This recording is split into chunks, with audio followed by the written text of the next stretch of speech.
ಎಲ್ರಿಗೂ ನಮಸ್ಕಾರ. ನಾವೀಗಾಗಲೇ K A ನಡೆಸಿರ್ತಕ್ಕಂಥ ಕಡ್ಡಾಯ ಕನ್ನಡ ಈ ಪತ್ರಿಕೆ ತೊಗೊಂಡಿದ್ದೀವಿ. ಯಾವತ್ತು ನಡೆದಿರೋದು? 9/6/2026 ಕರೆಕ್ಟಾ? ಪಿ ಸಿ ಮತ್ತು ಗ್ರೂಪ್ ಎ ಮತ್ತು ಗ್ರೂಪ್ ಬಿ ಈ ಪೋಸ್ಟ್ಗೆ ನಡೆದಿರ್ತಕ್ಕಂಥ ಪೇಪರ್ ಇದು.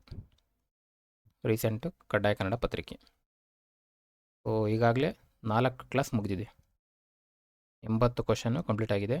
ಇದು ಫೈನಲ್ ಪಾರ್ಟ್. ಇದು 20 ಕ್ವಶನ್ನು ಕ್ಲಿಯರ್ ಮಾಡಿದ್ರೆ ಈ ಪ್ರಶ್ನೆ ಪತ್ರಿಕೆ ಮುಗಿಯುತ್ತೆ. ಕ್ಲಿಯರಾ? ಇದೊಂದು ಕ್ವಿಕ್ ಇಂಟ್ರೊಡಕ್ಷನ್ ನೋಡ್ಬೋದು. ಈಗ ಪ್ರಶ್ನೆಗೆ ಬರೋಣ. ಮೊದಲನೇ ಪ್ರಶ್ನೆ ಇಲ್ಲಿ ಅಂಡರ್ಲೈನ್ ಮಾಡಿದ್ದಾರೆ, ನೋಡ್ಕೊಳ್ಳಿ. ಹಲವು ದಿನಗಳು ಉರುಳಿದರೂ ಸಮಸ್ಯೆಗೆ ಪರಿಹಾರ ದೊರೆಯಲಿಲ್ಲ. ಅಡಿಗೆರೆ ಎಳೆದ ಪದದ ವ್ಯಾಕರಣ ವಿಶೇಷಣವನ್ನು ಗುರುತಿಸಿ. ಪ್ರಶ್ನೆ ಇಷ್ಟೇ. ಹಲವು ಎಂಬುದು ಏನು? ವ್ಯಾಕರಣಾಂಶದ ದೃಷ್ಟಿಯಲ್ಲಿ ಏನು ಅಂತ ಪ್ರಶ್ನೆ. ವಸ್ತುವಾಚಕನ, ಪರಿಮಾಣವಾಚಕನ, ಸಂಖ್ಯಾವಾಚಕನ, ಸಂಖ್ಯೆಯ ವಾಚಕನ ಅಂತ ಅಷ್ಟೇ ಪ್ರಶ್ನೆ ಇಲ್ಲಿ. ಕ್ಲಿಯರಾ? ಇಲ್ಲೊಂದು ಪ್ರಶ್ನೆ ತೊಗೊಂಡಿದ್ದೀನಿ ನೋಡಿ. ಇದೇ ಪೇಪರ್ದು 76ನೇ ಪತ್ರಿಕೆ, 76ನೇ ಪ್ರಶ್ನೆ ಏನು ಕೇಳಿದ್ದಾರೆ? ಗುಂಪಿಗೆ ಸೇರದ ಪದವನ್ನು ಗುರುತಿಸಿ ಅಂತ ಕೇಳಿದ್ದಾರೆ. ಇನಿತು, ಹಲವು, ಅಷ್ಟು, ಹಿರಿದು. ಈ ಪ್ರಶ್ನೆ ಸಾಲ್ವ್ ಮಾಡಿದ್ದೀವಿ. ಉತ್ತರ ಬಂದು, ಹಾಗಾಗಿ ಇದು ಉತ್ತರ ಬಂದು ಹಿರಿದು, ಯಾಕಂದರೆ ಗುಣವಾಚಕ ಇದು. ಇದು ಮಿಕ್ಕಿದ 3 ಏನು ಅಂತ ನೋಡಿದ್ರೆ ಏನಾಗ್ತದೆ? ಪರಿಮಾಣವಾಚಕ. ಹೌದಾ? ಲಾಸ್ಟ್ ಕ್ಲಾಸಲ್ಲಿ ನೋಡಿದ್ದೀವಿ. ಹಲವು ಎಂಬುದು ಪರಿಮಾಣವಾಚಕ ಅಂದಮೇಲೆ ಅದೇ ಪ್ರಶ್ನೆ ಇಲ್ಲೂ ಕೂಡ ಕೊಟ್ಟಿದ್ದಾರೆ. ಅಂದಮೇಲೆ ಪರಿಮಾಣವಾಚಕ ಉತ್ತರ ಆಗ್ತದೆ. ಕ್ಲಿಯರಾ? ವಸ್ತುವಾಚಕ, ಈ ಸಂಖ್ಯಾವಾಚಕ ಮತ್ತು ಸಂಖ್ಯೆಯ ವಾಚಕದ ಬಗ್ಗೆ ಪ್ರಶ್ನೆಗಳು ಇತ್ತೀಚೆಗೆ ಈ ಒಂದು ಕೆದಲ್ಲಿ ಕೇಳಿಲ್ಲ, ಬಟ್ ನೋಡ್ಕೊಳ್ಳಿ. 1 ಸಂಖ್ಯಾವಾಚಕ ಆದರೆ 1ನೇಯ, ಈ ಥರ 2 2ನೇಯ, 3 ಈ ಥರ ಎಲ್ಲ ಬರ್ತವೆ. ಇದು ಡಿಫ್ರೆನ್ಸ್ ಸಂಖ್ಯೆ ಮತ್ತು ಸಂಖ್ಯಾವಾಚಕ ಬಂದಾಗ ನೋಡೋಣ. ಇದು ಕ್ಲಿಯರ್ ಆಯಿತಾ? ಪರಿಮಾಣವಾಚಕ. 82ನೇದು, ಕೆಳಗಿನವುಗಳಲ್ಲಿ ಸರಿ ಹೊಂದಾಣಿಕೆಯಾದ ಜೋಡಿ, ಸರಿಯಾಗಿರ್ತಕ್ಕಂಥ ಜೋಡಿ ಯಾವುದು ಅಂತ ಗುರುತಿಸಬೇಕು. 4 ಕೊಟ್ಟಿದ್ದಾರೆ. 1 ಗದಗ ಅಂಕಿತನಾಮ ಅಂತೆ, ಪರ್ವತ ಅನ್ವರ್ತನಾಮ, ಅವರು ಸರ್ವನಾಮ, ಗಣೇಶ ರೂಢನಾಮ. ನಮಗೊಂದು ಗೊತ್ತಾಗುತ್ತೆ, ಅವರು ಅನ್ನೋದು ಸರ್ವನಾಮ ಅಂತ. ಕ್ಲಿಯರಾ? ಸಿ ಇರಬೇಕು, ಯಾಕಂದರೆ ಸರಿ ಕೇಳಿದ್ದಾರೆ. ಸರಿ ಉತ್ತರದಲ್ಲಿ ಸಿ ಇರಬೇಕು. ಸಿ ಇಲ್ಲಿದೆ, ಸಿ ಇಲ್ಲಿದೆ. ಓಕೆ, ಇವೆರಡು ಆಲ್ಮೋಸ್ಟ್ ಆಗಲ್ಲ ಅಂತ ಒಂದು ಕ್ಲಾರಿಟಿ ಸಿಕ್ತು. ಜೊತೆಗೆ ಈಗ ಎ ಸರಿನಾ, ಬಿ ಡಿ ಸರಿನಾ? ಫಸ್ಟ್ ಎ ನೋಡ್ಬಿಡೋಣ. ಎ ಸರಿ ಅಂದರೆ ಇದೇ ಉತ್ತರ ಆಗುತ್ತೆ. ಎ ಇಲ್ಲ ಅಂದರೆ ಮುಂದೆ ಹೋಗೋಣ. ಗದಗ ಎಂಬುದು ಅಂಕಿತ ನಾಮ. ನಾನು ಫಸ್ಟ್ ಅಥವಾ 2ನೇ ಪ್ರಶ್ನೆ ಕ್ಲಾಸ್ ಮಾಡುವಾಗಲೇ ಅಂಕಿತ ನಾಮ ಮತ್ತು ರೂಢನಾಮ ಒಂದು ಡಿಫ್ರೆನ್ಸ್ ಡಿಸ್ಕಸ್ ಮಾಡಿದ್ದು. ಹೌದಾ? ಅಂಕಿತ ನಾಮ ಒಂದು ಪದ ಕೊಟ್ಟಿದ್ದಾರೆ ಅಂದರೆ ನೀವು ಯಾವುದೇ ಭಾಷೆಗೆ ಹೋಗಿ, ಕನ್ನಡಕ್ಕೆ ಹೋಗಿ, ಇಂಗ್ಲೀಷ್ಗೆ ಹೋಗಿ, ಹಿಂದಿಗೆ ಹೋಗಿ, ತಮಿಳ್ಗೆ ಹೋಗಿ, ಇದೇ ಪದನೇ ಇಲ್ಲಿರುತ್ತೆ. ಅಂದರೆ ಬದಲಾವಣೆ ಆಗಲ್ಲ. ಇದು ಅಂಕಿತ ನಾಮ. ರೂಢನಾಮಕ್ಕೆ ಬನ್ನಿ. ಒಂದು ಪದ ಕೊಟ್ಟಿದ್ದಾರೆ, ಕನ್ನಡದಲ್ಲಿ ಒಂದು ಅರ್ಥ ಬರುತ್ತೆ, ಸರಿ, ಒಂದು ಪದ, ಒಂದು ರೀತಿ ಉಚ್ಚಾರಣೆ, ಒಂದೇ ಪದ. ಇಂಗ್ಲೀಷಲ್ಲಿ ಒಂದು ಪದ ಅಂತೀವಿ, ಅದಕ್ಕೆ ತಮಿಳಲ್ಲಿ ಒಂಥರ ಕರಿತೀವಿ, ತೆಲುಗಲ್ಲಿ ಒಂಥರ ಕರಿತೀವಿ. ಇದು ರೂಢನಾಮ. ಇದನ್ನು ಆಲ್ರೆಡಿ ಡಿಸ್ಕಸ್ ಮಾಡಿದ್ದೀವಿ. ಈಗ ಗದಗ ತಗೊಳ್ಳಿ. ಇದು ಅಂಕಿತ ನಾಮ ಅಂತ ಹೇಳಿದ್ದಾರೆ, ಇಲ್ಲಿ ಗದಗ ಫಿಟ್ ಮಾಡಿ ಇಲ್ಲಿ. ಕನ್ನಡದಲ್ಲಿ ಏನಂತೀವಿ? ಗದಗ ಅಂತೀವಿ. ಇಂಗ್ಲೀಷಲ್ಲಿ ಗದಗ ಅಂತೀವಿ. ತಮಿಳಲ್ಲೂ ಕೂಡ ಗದಗ ಅಂತಲೇ ಕರಿತೀವಿ, ತೆಲುಗಲ್ಲೂ ಕೂಡ ಗದಗ ಅಂತ ಕರಿತೀವಿ. ಯಾವುದೇ ಭಾಷೆಯಲ್ಲಿ ಹೋಗಿ ಗದಗ ಅಂತಲೇ ಕರಿತೀವಿ. ಅಂದಮೇಲೆ ಅಂಕಿತ ನಾಮ ಕರೆಕ್ಟ್ ಆಯಿತು. ಅಂದಮೇಲೆ ಎ ಸಿ ಕರೆಕ್ಟ್ ಆಗ್ತದೆ. ಕರೆಕ್ಟಾ? ನಮ್ಮ ಉತ್ತರ ಸಿಕ್ತು. ಪರ್ವತ ಅನ್ವರ್ತನಾಮ ಯಾಕಾಗಲ್ಲ? ಪರ್ವತ ರೂಢನಾಮಕ್ಕೆ ಬರುತ್ತೆ ನೋಡಿ. ಕನ್ನಡದಲ್ಲಿ ಏನಂತೀವಿ? ಪರ್ವತ ಅಂತೀವಿ. ಇಂಗ್ಲೀಷಲ್ಲಿ ಮೌಂಟೇನ್ ಅಂತೀವಿ. ತಮಿಳಲ್ಲಿ ಒಂದು ಕರಿತೀವಿ, ತೆಲುಗಲ್ಲಿ ಒಂದು ಕರಿತೀವಿ, ಹಿಂದಿಲಿ ಒಂದು ಕರಿತೀವಿ. ಕ್ಲಿಯರಾ? ನೆಕ್ಸ್ಟು ಇದು ಅನ್ವರ್ತನಾಮ ಆಗಲ್ಲ, ಹಾಗಾಗಿ ಇದು ಬರಲ್ಲ, ತಪ್ಪು. ಗಣೇಶಕ್ಕೆ ಬನ್ನಿ. ಗಣೇಶ ರೂಢನಾಮ ಅಂತ ಹೇಳಿದ್ದಾರೆ. ಇಲ್ಲ ಹಾಕಿ ಗಣೇಶನ.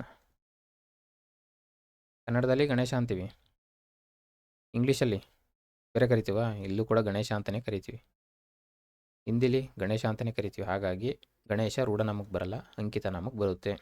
ಕ್ಲಿಯರಾ? ಸೊ ರೂಢನಾಮ ಅಂತ ಕೊಟ್ಟಿರೋದ್ರಿಂದ ಇದು ತಪ್ಪು. ಕ್ಲಿಯರ್ ಆಯಿತಾ? ಉತ್ತರ ಬಂದು ಎ ಮತ್ತು ಸಿ ಕರೆಕ್ಟು. ಯಾಕೆ ಅಂತ ಕೂಡ ಡಿಸ್ಕಸ್ ಮಾಡಿದ್ದೀವಿ. ನೆಕ್ಸ್ಟ್ ಇದೊಂದು PYQ ತೊಗೊಂಡಿದ್ದೀನಿ. ಈಗ ಈ ಮುಂದಿನವುಗಳಲ್ಲಿ ಅಂಕಿತ ನಾಮಕ್ಕೆ ಉದಾಹರಣೆ ಯಾವುದು ಅಂತ ಕೇಳಿದ್ದಾರೆ. ಅಂಕಿತ ನಾಮ ಕರ್ನಾಟಕನ, ನದಿನ, ಹುಡುಗನ, ವಿದ್ವಾಂಸನ? ಉತ್ತರ ಬಂದು ಕರ್ನಾಟಕ. ಯಾಕೆ ಅಂತ ನಿಮಗೆ ಗೊತ್ತಿದೆ. ವಿದ್ವಾಂಸ ಬಂದು ಅನ್ವರ್ಥ ನಾಮ ಆಗುತ್ತೆ. ಹೌದಾ? ನೆಕ್ಸ್ಟ್ ಇವು ರೂಢನಾಮ ಆಗುತ್ತೆ. ಕ್ಲಿಯರಾ? ಇದು ಕೂಡ ಡಿಸ್ಕಸ್ ಮಾಡಿರೋ ಪ್ರಶ್ನೆನೇ. 83ನೇ, ಈ ಕೆಳಗಿನವುಗಳಲ್ಲಿ ವಿದ್ಯಾರ್ಥಕ ಪದ ಗುರುತಿಸಬೇಕು. 4 ಕೊಟ್ಟಿದ್ದಾರೆ. ವಿದ್ಯಾರ್ಥಕ ಪದ ಯಾವುದು ಅಂತ ಗುರುತಿಸಬೇಕು. ತಿಂದರು, ಓದಲಿ, ಬಂದರು, ಬಾರರು. ಸ್ಕ್ರೀನ್ ಮೇಲೆ ಬರ್ತಿದ್ದಂಗೆ ಪಾಸ್ ಮಾಡಿಕೊಂಡು ಉತ್ತರ ಗುರುತಿಸ್ಲಿಕ್ಕೆ ಟ್ರೈ ಮಾಡಿ. ಎಲ್ರಿಗೂ ಗೊತ್ತು, ಈಸಿ. ಅಲ್ಲಿ ಪ್ರತ್ಯಯ ಬಂದಿರೋದ್ರಿಂದ ಓದಲಿ. ಏನು ವಿದ್ಯಾರ್ಥಕ ಅಂದರೆ ಆಶೀರ್ವಾದ ಆಗ್ಬೋದು, ಒಂದು ಆರೈಕೆ ಆಗ್ಬೋದು, ಅಥವಾ ಒಂದು ಆರ್ಡರ್ ಮಾಡೋದು, ಅಪ್ಪಣೆ ಅಥವಾ ಆಜ್ಞೆ ಮಾಡೋದು, ಈ ಥರವನ್ನು ಹೊಂದಿರತಕ್ಕಂಥ ಧಾತುಗಳಿಗೆ ಆಖ್ಯಾತ ಪ್ರತ್ಯಯಗಳು ಸೇರ್ಕೊಂಡು ಏನಾಗ್ತವೆ? ವಿದ್ಯಾರ್ಥಕ ಆಗುತ್ತೆ. ಕ್ಲಿಯರಾ? ರಾಮನು ಪಾಠವನ್ನು ಓದಲಿ. ಕ್ಲಿಯರಾ? ತಿಂದರು, ಬಂದರು, ಬಾರರು ಏನಾಗುತ್ತೆ? ಬಾರರು ನಿಷೇಧ. ಕ್ರಿಯೆ ನಿಷೇಧಾರ್ಥಕ. ಕ್ರಿಯೆ ನಡೆದಿಲ್ಲ ಅಂತ ತೋರಿಸ್ತಾ ಇದೆ. ಇವೆಲ್ಲ ತುಂಬ ಕ್ವಶನ್ ಆಗಿದೆ. ಬಾರರು ನಿಷೇಧಾರ್ಥಕ, ವಿದ್ಯಾರ್ಥಕ ಎಂದ್ರೇನು? ಇವೆಲ್ಲ ಪ್ರಶ್ನೆಗಳು ಬಂದಿದೆ. ಕ್ಲಿಯರಾ? ತಿಂದರು, ಬಂದರು ಏನಾಗುತ್ತೆ? ತಿಂದರು, ಬಂದರು. ಈ ಕ್ರಿಯಾಪದಗಳ ಧಾತುಗಳೇನು ಅಂತ ಕೇಳ್ಬೋದಾ? ತಿಂದರು ಏನು ಧಾತು ಬಂದು? ತಿಂದ ಅಲ್ಲ ತಿನ್ನು. ಬಂದರು ಬಂದ ಅಲ್ಲ ಬರು. ನೋಡ್ಕೊಳ್ಳಿ, ಇವೆಲ್ಲ ಭಾಳ ಇಂಪಾರ್ಟೆಂಟ್ ಆಗ್ತದೆ. ತಿನ್ನು, ಬರು ಧಾತುವಿನ ಭೂತಕಾಲದ ಬಹುವಚನ ಪ್ರತ್ಯಯಗಳು ಯಾವುದು ಅಂತ ಕೇಳಿದ್ರೆ ತಿಂದರು, ಬಂದರು ರೆಸ್ಪೆಕ್ಟಿವ್ಲಿ. ಕರೆಕ್ಟಾ? ನೆಕ್ಸ್ಟ್, ಇದಕ್ಕೆ ಉತ್ತರ ವಿದ್ಯಾರ್ಥಕ. ಕ್ಲಿಯರ್ ಆಯಿತು. ಸರಿ, ಇನ್ನೊಂದು ಪ್ರಶ್ನೆ ಇಲ್ಲಿ.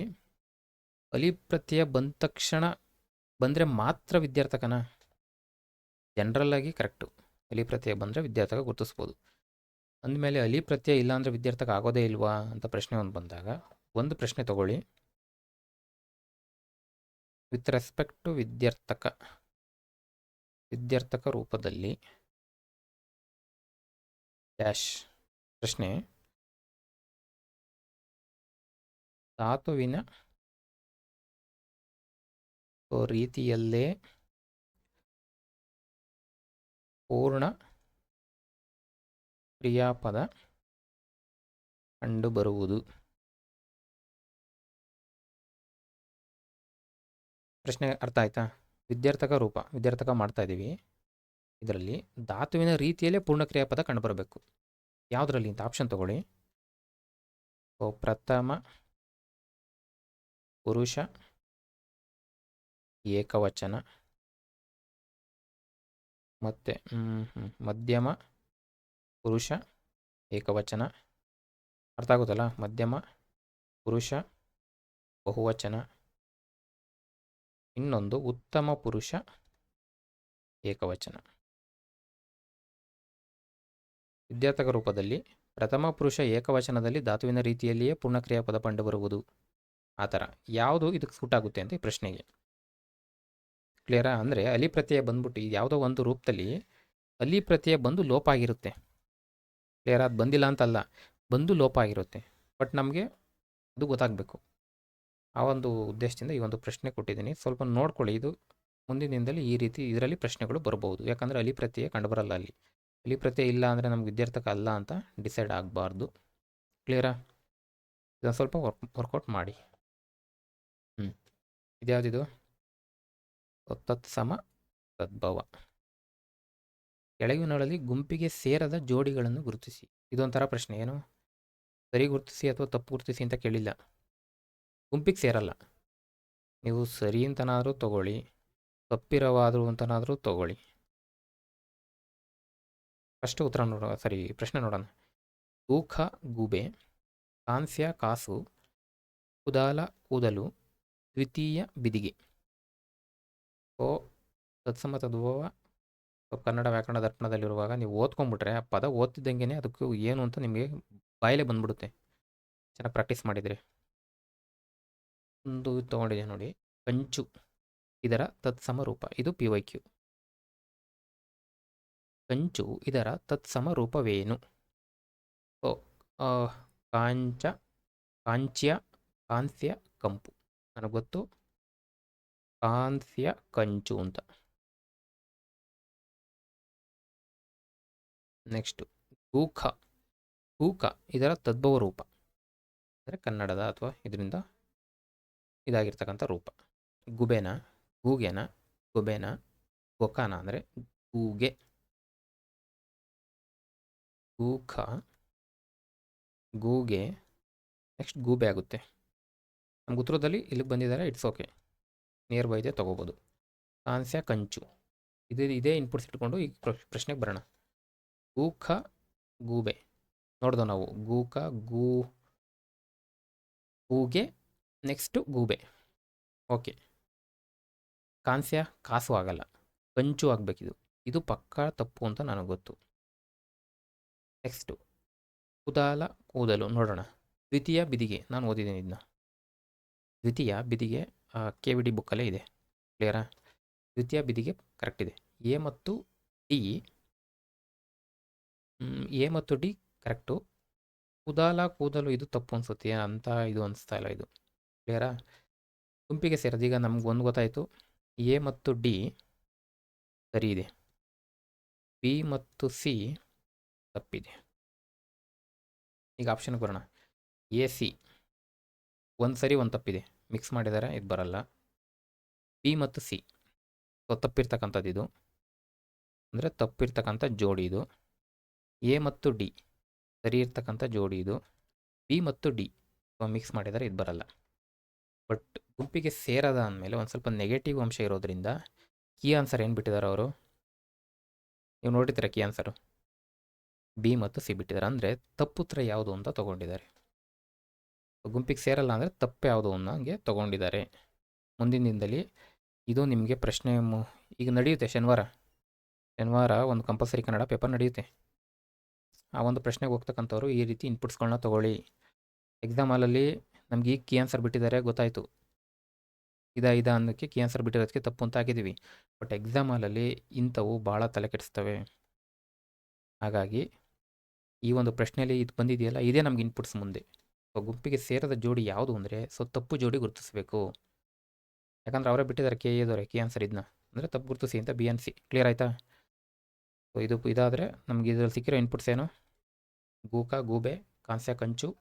ಸೊ ಇದು ಅಷ್ಟು ಕ್ಲಿಯರ್ ಇಲ್ಲ. ದ್ವಿತೀಯ ಬಿದಿಗೆ. ಕ್ಲಿಯರಾ? ನೆಕ್ಸ್ಟ್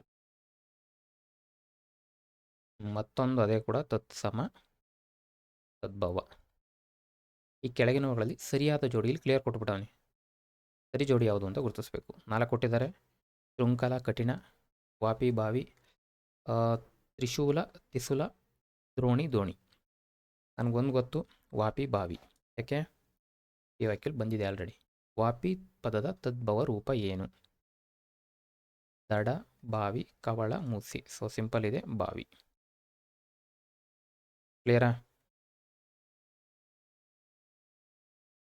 ಅಂದಮೇಲೆ ಸರಿ ವಾಪಿಗೆ ಬಾವಿ ಇರಬೇಕು. ಎಲ್ಲಿದೆ? ಬಿ ಇರಲೇಬೇಕು. ಬಿ ಇಲ್ಲಿದೆ, ಬಿ ಇಲ್ಲಿದೆ. ಕರೆಕ್ಟಾ? ಸೊ ಇದು ಬರಲ್ಲ. 50-50ಗೆ ತಂದಿದ್ದೀನಿ.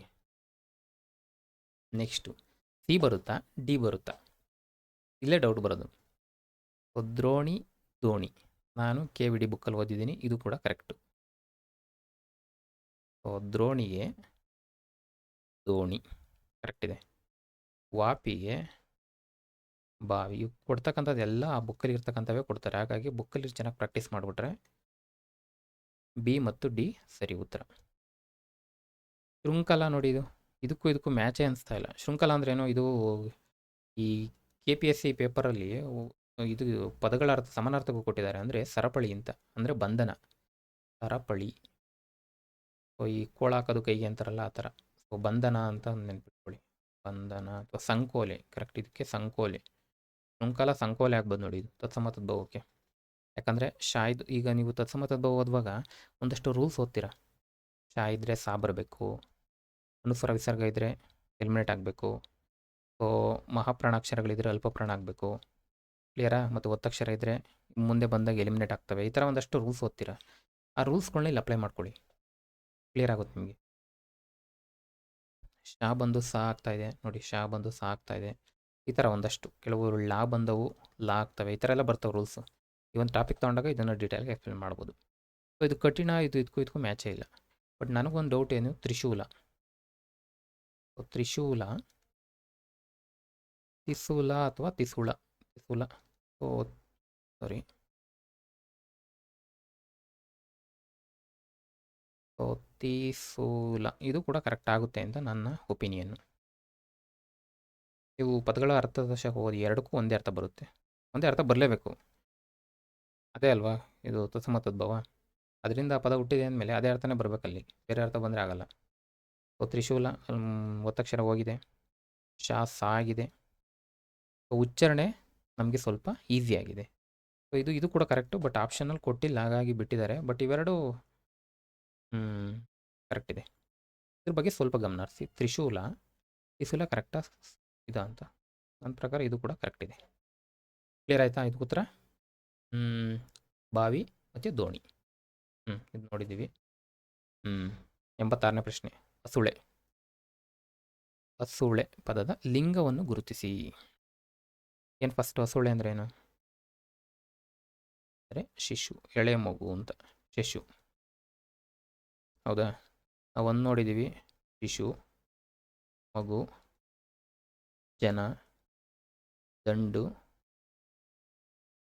ಸೈನ್ಯ, ಇನ್ನೊಂದು ಯಾವುದೋ ಒಂದು ಪದ ಬರುತ್ತೆ, ನೆನಪಿಲ್ಲ, ನೆನಪಾಗ್ತಾ ಇಲ್ಲ. ಶಿಶು, ಮಗು, ಜನ, ದಂಡು, ಸೈನ್ಯ, ಇವೇನಿವು ನಿತ್ಯ ನಪುಂಸಕ ಲಿಂಗಗಳು. ಯೂಶಲಿ ನಪುಂಸಕ, ಬಟ್ ಯಾವಾಗಲೂ ನಪುಂಸಕನೇ ಆಗಿರೋದ್ರಿಂದ ನಿತ್ಯ ನಪುಂಸಕ ಅಷ್ಟೇ. ಪುಂಸಕ ಲಿಂಗಗಳು ಅಂತ ಕರಿತೀವಿ. 6 ಪದ ಬರ್ತವೆ, ಒಂದು ಯಾವುದೋ ನಾನು ಮಿಸ್ ಆಗಿದೆ, ಅದನ್ನು ಆ್ಯಡ್ ಮಾಡ್ಕೊಳ್ಳಿ. ನಿತ್ಯ ನಪುಂಸಕ ಲಿಂಗ ಅಂತೀವಿ.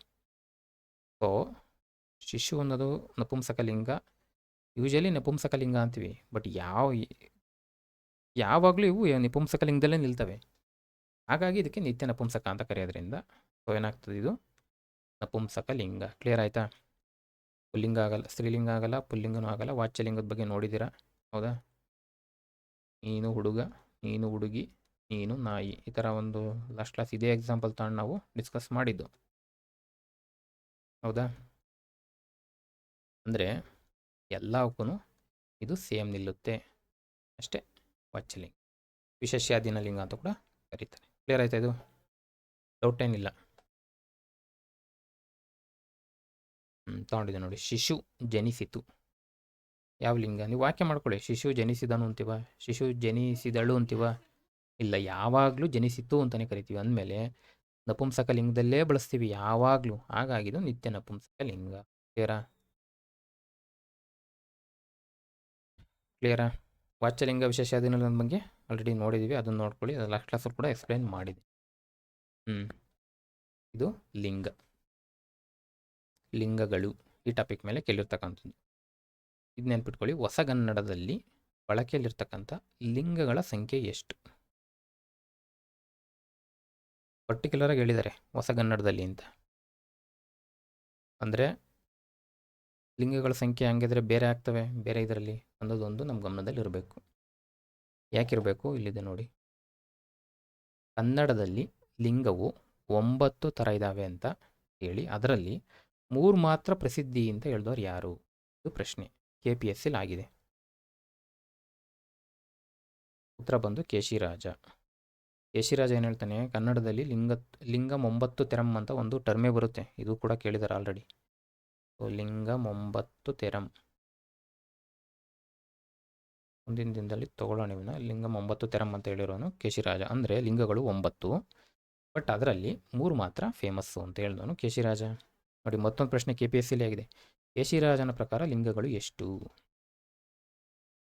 ಕೇಶಿರಾಜನ ಪ್ರಕಾರ 3 ಕೊಟ್ಟಿದ್ದಾರೆ ನೋಡಿ, ಡೌಟ್ ಬೇಡ. ಇಲ್ಲಿ ಇದು ಕೇಶಿರಾಜನ ಪ್ರಕಾರ ಅಂತ ಕೇಳಿದ್ರೆ 9. ಈಗ ನಿಮ್ಮದು ಹೋಮ್ವರ್ಕು ಅಥವಾ ಇದು ನೋಡ್ಕೊಳ್ಳಿ. ಕೇಶಿರಾಜ ಹೇಳಿದಂಥ 9 ಲಿಂಗಗಳು ಯಾವುದು ಅಂತ ನೋಟ್ ಮಾಡ್ಕೊಳ್ಳಿ. ಮುಂದಿನ ದಿನದಲ್ಲಿ ಬರ್ಬೋದು. ಕೇಶಿರಾಜ ಹೇಳಿದ 9 ಲಿಂಗಗಳಲ್ಲಿ ಈ ಕೆಳಕಂಡವು ಯಾವಿಲ್ಲ, ಯಾವುದಿದೆ, ಈ ಥರ ಪ್ರಶ್ನೆಗಳು ಆಗ್ಬೋದು. ಇಲ್ಲಿವರೆಗೂ ಬಂದಿದ್ದಾರೆ ಅಂದಮೇಲೆ ನೆಕ್ಸ್ಟ್ ಸ್ಟೆಪ್ ಬರೋದ್ರಲ್ಲಿ ಏನು ಡೌಟ್ ಇಲ್ಲ. ಬರುತ್ತೆ, ಬಂದರೂ ಬರಬಹುದು, ಬರೆದಿದ್ರು ಏನು ತೊಂದರೆ ಇಲ್ಲ, ತಿಳ್ಕೊಳ್ಳೋದ್ರಲ್ಲಿ ಏನು ಲಾಸ್ ಇಲ್ಲ. ಈಗ ಪ್ರಶ್ನೆಗೆ ಬರೋಣ. ಹೊಸಗನ್ನಡದಲ್ಲಿ ಬಳಕೆಯಿರೋ ಲಿಂಗಗಳು ನಮಗೆಲ್ಲ ಗೊತ್ತಿದೆ 3. ಯಾವುದು? ಪುಲ್ಲಿಂಗ, ಸ್ತ್ರೀಲಿಂಗ, ನಪುಂಸಕ ಲಿಂಗ. ಹೌದಾ? ಪುರುಷರೆಲ್ಲ ಪುಲ್ಲಿಂಗ, ಸ್ತ್ರೀಯರೆಲ್ಲ ಸ್ತ್ರೀಲಿಂಗ, ಇನ್ನು ಉಳಿದವೆಲ್ಲ ನಪುಂಸಕ ಲಿಂಗ. ಕೇಶಿರಾಜನೇ ಹೇಳಿರೋದು ಇದನ್ನು ಕೂಡ. ಕ್ಲಿಯರಾ? ಡೌಟ್ ಇಲ್ಲ. ನೆಕ್ಸ್ಟು ಇದು ನೋಡ್ದು. ಇದೊಂದು ಪ್ರಶ್ನೆ ಸ್ವಲ್ಪ ಏನು ನೋಡ್ಬೇಕಿದ್ನ. ಬಹುವಚನದಲ್ಲಿ ಪ್ರಕೃತಿಗೂ ಪ್ರತ್ಯಯಕ್ಕೂ ಮಧ್ಯದಲ್ಲಿ ಬರುವ ಪ್ರತ್ಯಯಗಳಲ್ಲಿ ತಪ್ಪಾಗಿರೋದನ್ನು ಗುರುತಿಸಿ ಅಂತ ಪ್ರಶ್ನೆ. ನೀಟಾಗಿ ಓದ್ಕೋಬೇಕು. ಬಹುವಚನ ಮಾಡುವಾಗ ಪ್ರಕೃತಿ ಪ್ರತ್ಯಯದ ಮಧ್ಯೆ ಒಂದು ಪ್ರತ್ಯಯ ಬರುತ್ತೆ. ಅದರಲ್ಲಿ 3 ಪ್ರತ್ಯಯಗಳು ಕರೆಕ್ಟ್ ಇದ್ದಾವೆ. ಒಂದು ಪ್ರತ್ಯಯ ಬರದೇ ಇರತಕ್ಕಂಥದ್ದು ಕೊಟ್ಟಿದ್ದಾರೆ, ಅದನ್ನು ನಾವು ಗುರುತಿಸಬೇಕು. ಅದು ಈ ಪ್ರಶ್ನೆ. ನಮಗೆ ಬಹುವಚನ ಮಾಡುವಾಗ ಒಂದಷ್ಟು ಪ್ರತ್ಯಯಗಳು ಬರ್ತವೆ. ಅದನ್ನು ನಾವು ಬುಕ್ಕಲ್ಲಿ ಓದಿದರೆ ಇಲ್ಲಿ ಈಸಿಯಾಗಿ ಮಾಡ್ಬೋದು. ಅರುಗಳು ಎಲ್ಲಿ ಬಳಸ್ತೀರಾ? ಅರಸು, ಅರು ಅಥವಾ ಅರುಗಳು, ಮತ್ತು ಇದೇನಾಗ್ತದೆ? ಅನ್ನು. ಇಲ್ಲೇನಿದು? ಪ್ರಕೃತಿ ಇದು. ಹೌದಾ? ಇದೇನಿದು? ಪ್ರತ್ಯಯ, ವಿಭಕ್ತಿ ಪ್ರತ್ಯಯ. ಇದೇನಿದು? ಬಹುವಚನದ ಪ್ರತ್ಯಯಗಳು. ಇದನ್ನು ಕೇಳ್ತಾ ಇರೋದು ಅವನು. ಈ ಸಾಲಲ್ಲಿ ಇರ್ತಕ್ಕಂಥದ್ದಲ್ಲಿ ಕೇಳ್ತಾವನೆ. ಏನಾಗ್ತದೆ ಇದು? ಅರಸರುಗಳನ್ನು. ಕರೆಕ್ಟ್ ಆಯಿತು, ಬಳಸ್ತೀವಿ. ಅರುಗಳು ಕೂಡ ಬಳಸ್ತೀವಿ. ನೆಕ್ಸ್ಟ್ ಇರುಗೆ ಬನ್ನಿ. ಹೆಂಡತಿ, ಇರು, ಅನ್ನು. ಇದು ಪ್ರಕೃತಿ, ಇದು ವಿಭಕ್ತಿ ಪ್ರತ್ಯಯ, ಇದು ಬಹುವಚನ ಪ್ರತ್ಯಯ. ಇರು ಬಳಸ್ತೀವಾ? ಏನಾಗುತ್ತಿದು? ಎಂಡಿರನ್ನು ಅಂತ ಆಗುತ್ತೆ. ಕೇಳಕ್ಕೆ ನಮಗೆ ವಿಚಿತ್ರ ಅನಿಸ್ಬೋದು, ಬಟ್ ಇದು ಪದಶಃ ಕರೆಕ್ಟ್ ಇದೆ. ಯಾಕಂದರೆ ತಿ ಇಲ್ಲಿ ಲೋಪ ಆಗ್ತದೆ. ಅದೊಂದು ಗಮನದಲ್ಲಿರಲಿ. ಮುಂದಿನ ದಿನದಲ್ಲಿ ಇವು ಪ್ರಶ್ನೆಗಳಾಗ್ತವೆ. ಪದಗಳನ್ನ ಬಿಡಿಸ್ಕೊಟ್ರಿ ಅಂತ ಕೇಳ್ತಾರೆ, ಅಥವಾ ಈ ಪದಗಳನ್ನ ಕೂಡಿಸಿ ಬರೆದಾಗ ಏನಾಗ್ತವೆ. ಸೊ ಇದೇನು ತೀನೇ ಇಲ್ಲ ಅಂದ್ಬಿಟ್ಟು ತಪ್ಪು ಅಂತ ಬರೆಯೋವಾಗಿಲ್ಲ. ಇವೆಲ್ಲ ಬುಕ್ಕಲ್ಲಿ ಬಂದಿರತಕ್ಕಂಥ ಪ್ರಶ್ನೆಗಳು. ಹಾಗಾಗಿ ನೀವು ಸ್ವಲ್ಪ ಗಮನ ಹರಿಸ್ಬೇಕು. ಎಂಡಿರನ್ನು ಕರೆಕ್ಟ್ ಇದೆ. ಅಂದಮೇಲೆ ಅರುಗಳು ಬಳಸ್ತೀವಿ, ಕರೆಕ್ಟ್ ಇದೆ. ಸೊ ಇರುವನ್ನು ಕೂಡ ಬಳಸ್ತಾ ಇದ್ದೀವಿ. ನೆಕ್ಸ್ಟು ಕಳುಗೆ ಬನ್ನಿ. ಫೇಮಸ್ ಬಂದು ಮಗು, ಕಳು ಮತ್ತು ಏನು ಮಾಡ್ತೀವಿ? ಇದನ್ನ ಮಕ್ಕಳು ಅಂತ ಆಗುತ್ತೆ ಇದು. ಸೊ ಪ್ರಕೃತಿ ವಿಭಕ್ತಿ ಪ್ರತ್ಯಯ, ಬಹುವಚನ ಪ್ರತ್ಯಯ. ಕಳು ಕೂಡ ಬಳಸ್ತಾ ಇದ್ದೀವಿ. ಮಕ್ಕಳು ಆಯಿತು. ಕ್ಲಿಯರಾ? ಅಂದಮೇಲೆ ಕಳು ಕೂಡ ಬಳಸ್ತಾ ಇದ್ದೀವಿ. ಹೀಗೆ ಆಗಲ್ಲ. ಕ್ಲಿಯರಾ? ಏನಿದೆ ಹೀಗೆ ಅಂದರೆ? ನೋಡಿದ್ದೀವಿ ಆಲ್ರೆಡಿ ನಾವು. ಈ ಕೃತ್ ಪ್ರತ್ಯಯ ಬಳಸ್ತೀವಲ್ಲ ಭಾವಾರ್ಥದಲ್ಲಿ. ಕೃತ್ ಪ್ರತ್ಯಯ ಭಾವಾರ್ಥದಲ್ಲಿ ಬಳಸ್ತಕ್ಕಂಥ ಪ್ರತ್ಯಯ ಇದು. ಹೀಗೆ ಈ ಹುಡಿಗೆ ಇವೆಲ್ಲ ಬಳಸ್ತೀವಲ್ಲ, ಸೊ ಇಲ್ಲಿ ಬಂದಿದೆ ಅದು. ಹಾಗಾಗಿ ಇದು ತಪ್ಪಾಗ್ತದೆ. ಅವನು ಕೇಳಿರೋದು ತಪ್ಪಾಗಿರುತ್ತೆ ಯಾವುದು ಅಂತ. ಹೀಗೆ ಇದು ತಪ್ಪಾಗಿದೆ. ಕ್ಲಿಯರಾ? ನೋಡಿ, ಪ್ರಶ್ನೆಗಳು ಎಷ್ಟು ಡೆಪ್ತಾಗಿ ಹೋಗ್ತಾ ಇದ್ದಾವೆ. ನಾವು ಓದ್ತಕ್ಕಂಥದ್ದು ಕೂಡ ಸ್ವಲ್ಪ ಡೆಪ್ತಾಗಿ ಓದಬೇಕು. ಕ್ಲಿಯರಾ? ನೆಕ್ಸ್ಟ್ ಇದೊಂದು ಚೆನ್ನಾಗಿದೆ.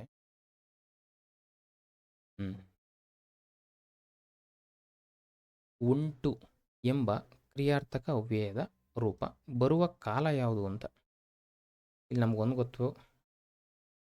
ಉಂಟು ಏನು ಕೇಳಿದ್ದಾರೆ ಇದನ್ನ. ಉಂಟು ಎಂಬುದು ಏನು ಅಂತ. ಇದು ಕ್ರಿಯಾರ್ಥಕ ಅವ್ಯಯ. ಅವ್ಯಯಗಳು ಕಾನ್ಸೆಪ್ಟ್ ಓದಿದ್ದೀವಿ. ಅದರಲ್ಲಿ ಒಂದು ಹಲವಾರು ಅವ್ಯಯಗಳ ಪ್ರತ್ಯಯ ಬರ್ತವೆ. ಅದರಲ್ಲಿ ಕ್ರಿಯಾರ್ಥಕ ಅವ್ಯಯ ಕೂಡ ಒಂದು ಕ್ಲಿಯರ್ ಆಯಿತಾ? ಉಂಟು, ಬೇಕು, ಇಲ್ಲ ಇವೆಲ್ಲ ಬರ್ತವೆ. ಇವೆಲ್ಲ ಕ್ರಿಯಾರ್ಥಕ ಅವ್ಯಯಗಳು ಡಿಸ್ಕಸ್ ಮಾಡಿದ್ದೀವಿ. ನೆಕ್ಸ್ಟ್ ಲೆವೆಲ್ ಪ್ರಶ್ನೆ ಇದು.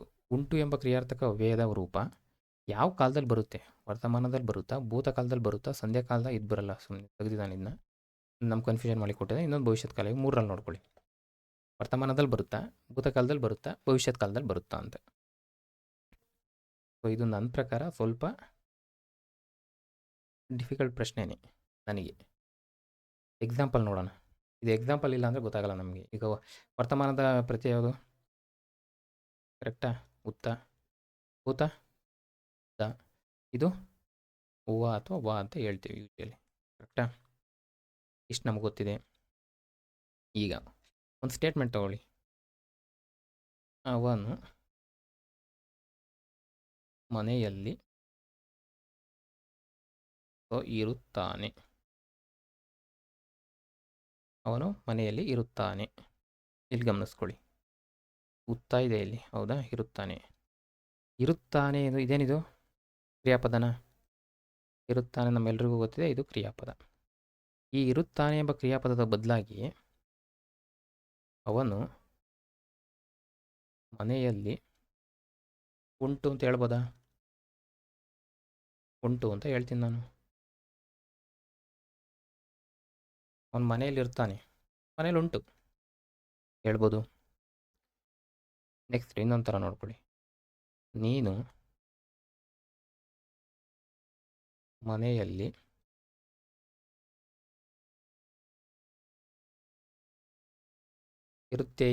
ಇರುತ್ತೀಯಾ ಅವತ್ತು ಅಂದಾಗ ನೀನು ಮನೇಲಿ ಉಂಟಾ ಪ್ರಶ್ನೆ ಮಾಡ್ಬೋದು. ನಾನು ಮನೆಯಲ್ಲಿ ಉಂಟು ಎಂದು ತಿಳಿದಿದೆಯಾ ಅಂತ ಪ್ರಶ್ನೆಗಳು ಮಾಡಿಕೊಂಡ್ರೆ ನಿಮಗೆ ಈಸಿಯಾಗಿ ಅರ್ಥ ಆಗುತ್ತೆ. ನಾನು ಮನೇಲಿ ಉಂಟು ಅಂತ ತಿಳ್ಕೊಂಡಿದ್ಯಾ ಅಂದರೆ ನಾನು ಮನೇಲಿ ಇರ್ತೀನಿ ಅಂತ ನೀವು ತಿಳ್ಕೊಂಡಿದ್ಯಾ ಅಂದರೆ ಇರುತ್ತೇನೆಂದು ಅನ್ನೋ ಪ್ರಶ್ನೆಗೆ ನಾವು ಉಂಟು ಅಂತ ಬಳಸ್ತಾ ಇದ್ದೀವಿ. ಇರುತ್ತೆ ಅನ್ನೋ ಬದಲು ಉಂಟು ಅಂತ ಬಳಸ್ತಾ ಇದ್ದೀವಿ. ಇಲ್ಲಿ ಇರುತ್ತಾನೆ ಅನ್ನೋ ಬದಲು ಉಂಟು ಅಂತ ಬಳಸ್ತಾ ಇದ್ದೀವಿ. ಕ್ಲಿಯರ್ ಆಯಿತಾ? ಅಂದಮೇಲೆ ಉತ್ತ ಪ್ರತ್ಯಯ ಬರ್ತಾ ಇದೆ ನೋಡಿ ಎಲ್ಲ ಕಡೆ. ಹಾಗಾಗಿ ಉತ್ತ ಯಾವುದಕ್ಕಿದೆ? ವರ್ತಮಾನ. ಇದು ಉತ್ತರ ಇದಕ್ಕೆ. ಯಾಕೆ ಅಂತ ಗೊತ್ತಾಯ್ತಲ್ಲ ನಿಮಗೆ? ಈಗ ಒಂದು ನೋಡ್ಕೊಳ್ಳಿ, ಉಂಟು ರೂಪ ಇದೆಯಲ್ಲ, ಇದು ಉಂಟು ರೂಪ. ಇರು ಏನಿದು? ಧಾತು. ಇರು ಧಾತುವಿನ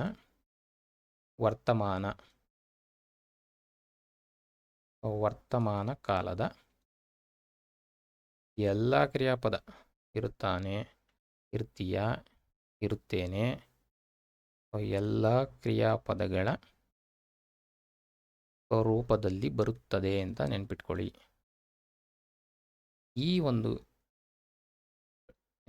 ಮಾಹಿತಿ ಮೇಲೆ ಈ ಪ್ರಶ್ನೆ ಕೇಳಿರ್ತಕ್ಕಂಥದ್ದು. ಕ್ಲಿಯರಾ? ಉಂಟು ಎಂಬ ಕ್ರಿಯಾರ್ಥಕ ವ್ಯಯ ಬರ್ತಕ್ಕಂಥ ಕಾಲ ಬಂದು ವರ್ತಮಾನ. ಯಾಕೆ ಅಂತ ಈ ಎಕ್ಸಾಂಪಲ್ ಕೂಡ ಇದೆ, ಬುಕ್ಕಲ್ಲೂ ನಿಮಗಿದೆ, ನೀಟಾಗಿ ನೋಡ್ಕೋಬೋದು. ಅದರಲ್ಲಿ ಎರಡು ಗೊತ್ತಾಯಿತು. ಉಂಟು ಅನ್ನೋದೇನು? ಕ್ರಿಯಾರ್ಥಕ ಅವ್ಯಯ. ಅದರಲ್ಲಿ ಕ್ರಿಯಾರ್ಥಕ ಅವ್ಯಯ ಯಾವ ಕಾಲದಲ್ಲಿ ಬರುತ್ತೆ? ವರ್ತಮಾನ ಕಾಲದಲ್ಲಿ ಬರುತ್ತೆ. ಉತ್ತರಗಳನ್ನ ನೋಡ್ಕೊಳ್ಳಿ. ಕ್ಲಿಯರ್ ಅಂದ್ಕೊತೀನಿ. ಈ ಕೆಳಗಿನ ಯಾವ ಪದ ಸಂಭವನಾರ್ಥಕ ಕ್ರಿಯಾಪದ ಆಗಿದೆ? ಸಂಭವನಾರ್ಥಕ ಕ್ರಿಯಾಪದ ಆಗಿದೆ. ಈಗಷ್ಟೇ ನೋಡ್ದು ವಿದ್ಯಾರ್ಥಕದ ಬಗ್ಗೆ, ಹೌದಾ? ವಿದ್ಯಾರ್ಥಕದ ಬಗ್ಗೆ ನೋಡ್ದು ಈಗ ಸಂಭವನಾರ್ಥಕ ಬಂದಿದ್ದಾರೆ. ಮಾಡಲಿ ಹೇಳ್ಬೋದು ನೀವೇನೆ. ಬಿಡದು, ಅಲ್ಲೇ ನಿಷೇಧಾರ್ಥಕನ್ನು ನೋಡಿದ್ದು, ಹೌದಾ? ಈ ಮೂರರ ಮೇಲೆ ಪ್ರಶ್ನೆಗಳು ಯೂಶಲಿ ಕೇಳ್ತಾರೆ. ಅಚ್ಚೇವು, ಏಳೇನು ಹೇಳ್ಬೋದಾ? ಅಲ್ಲಿ ಪ್ರತ್ಯಯ ಇದೆ, ವಿದ್ಯಾರ್ಥಕ ಅನ್ಕೋತೀನಿ, ಇದನ್ನು ತೆಗಿತೀನಿ.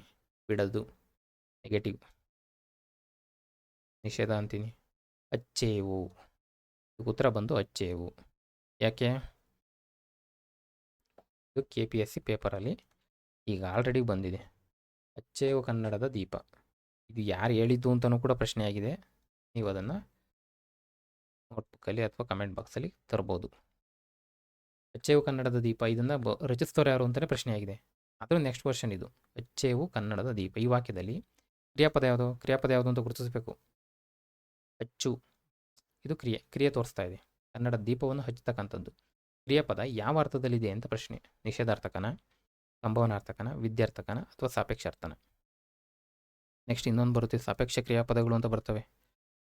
KA ಇನ್ನೂ ಇಲ್ಲಿಗೆ ಬಂದಿಲ್ಲ. ಸಾಪೇಕ್ಷ ಕ್ರಿಯಾಪದ KPSC ಆಗಿದೆ ಈ ಪ್ರಶ್ನೆಗಳಾದರೆ, ತೊಗೊಂಡು ಬಂದಾಗ ನೋಡೋಣ. ಈಗ ಇದಕ್ಕೆ ಉತ್ತರ ಏನು? ಸಂಭವನಾರ್ಥಕ. ಇದು ತುಂಬ ಹಿಂದೆನೇ ಕೇಳಿರೋ ಪ್ರಶ್ನೆ ಇದು. ಅಲ್ಲಿ ನೋಡ್ಕೊಂಡು ಬಂದಿದ್ರೆ ನನಗಿದು ಕೇಕ್ ವಾಕ್. ಅಚ್ಚೇವು. ಕ್ಲಿಯರ್ ಆಯಿತಾ? ಹಾಗಾಗಿ ಸ್ವಲ್ಪ ಆಪ್ಷನ್ಸ್ಗಳು ನೋಡ್ತಾ ಹೋಗಿ ಹೆಲ್ಪ್ ಆಗುತ್ತೆ. ನೆಕ್ಸ್ಟ್ ಹೇಳಿಕೆ, 3 ಹೇಳಿಕೆಗಳನ್ನ ಕೊಟ್ಟಿದ್ದಾರೆ. ಬೇಗ ಹೋಗೋಣ. 3 ಹೇಳಿಕೆ ನೋಡೋಣ. ಹೇಳಿಕೆ 1, ಹೇಳಿಕೆ 2, ಹೇಳಿಕೆ 3.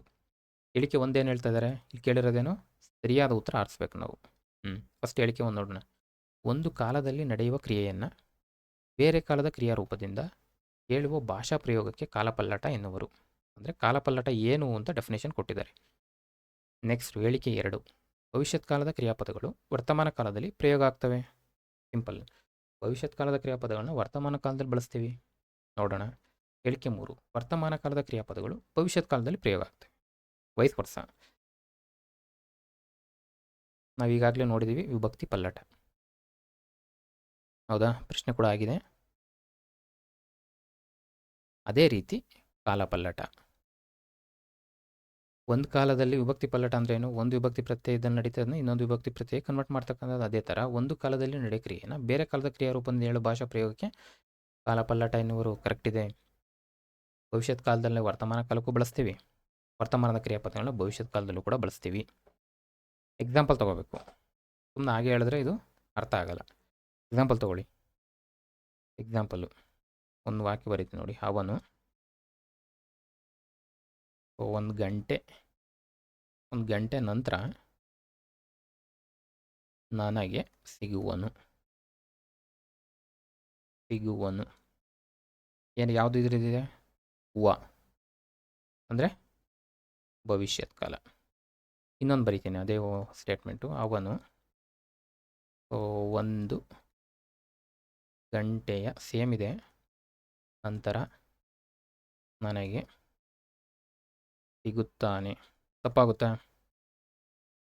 ಇದು ಉತ್ತಾ ಇರೋದ್ರಿಂದ ವರ್ತಮಾನ. ಇವೆರಡು ಹೇಳಿಕೆ ವಾಕ್ಯಗಳಿದ್ದಾವೆ. ತಪ್ಪೇನೋ ಅನಿಸುತ್ತಾ ವ್ಯಾಕರಣ ದೃಷ್ಟಿಲಿ ಅಥವಾ ಜನರಲ್ ಆಗಿ ಓದ್ಕೊಂಡು ನೀವು ಉತ್ತರ ಮಾಡ್ಬೋದು.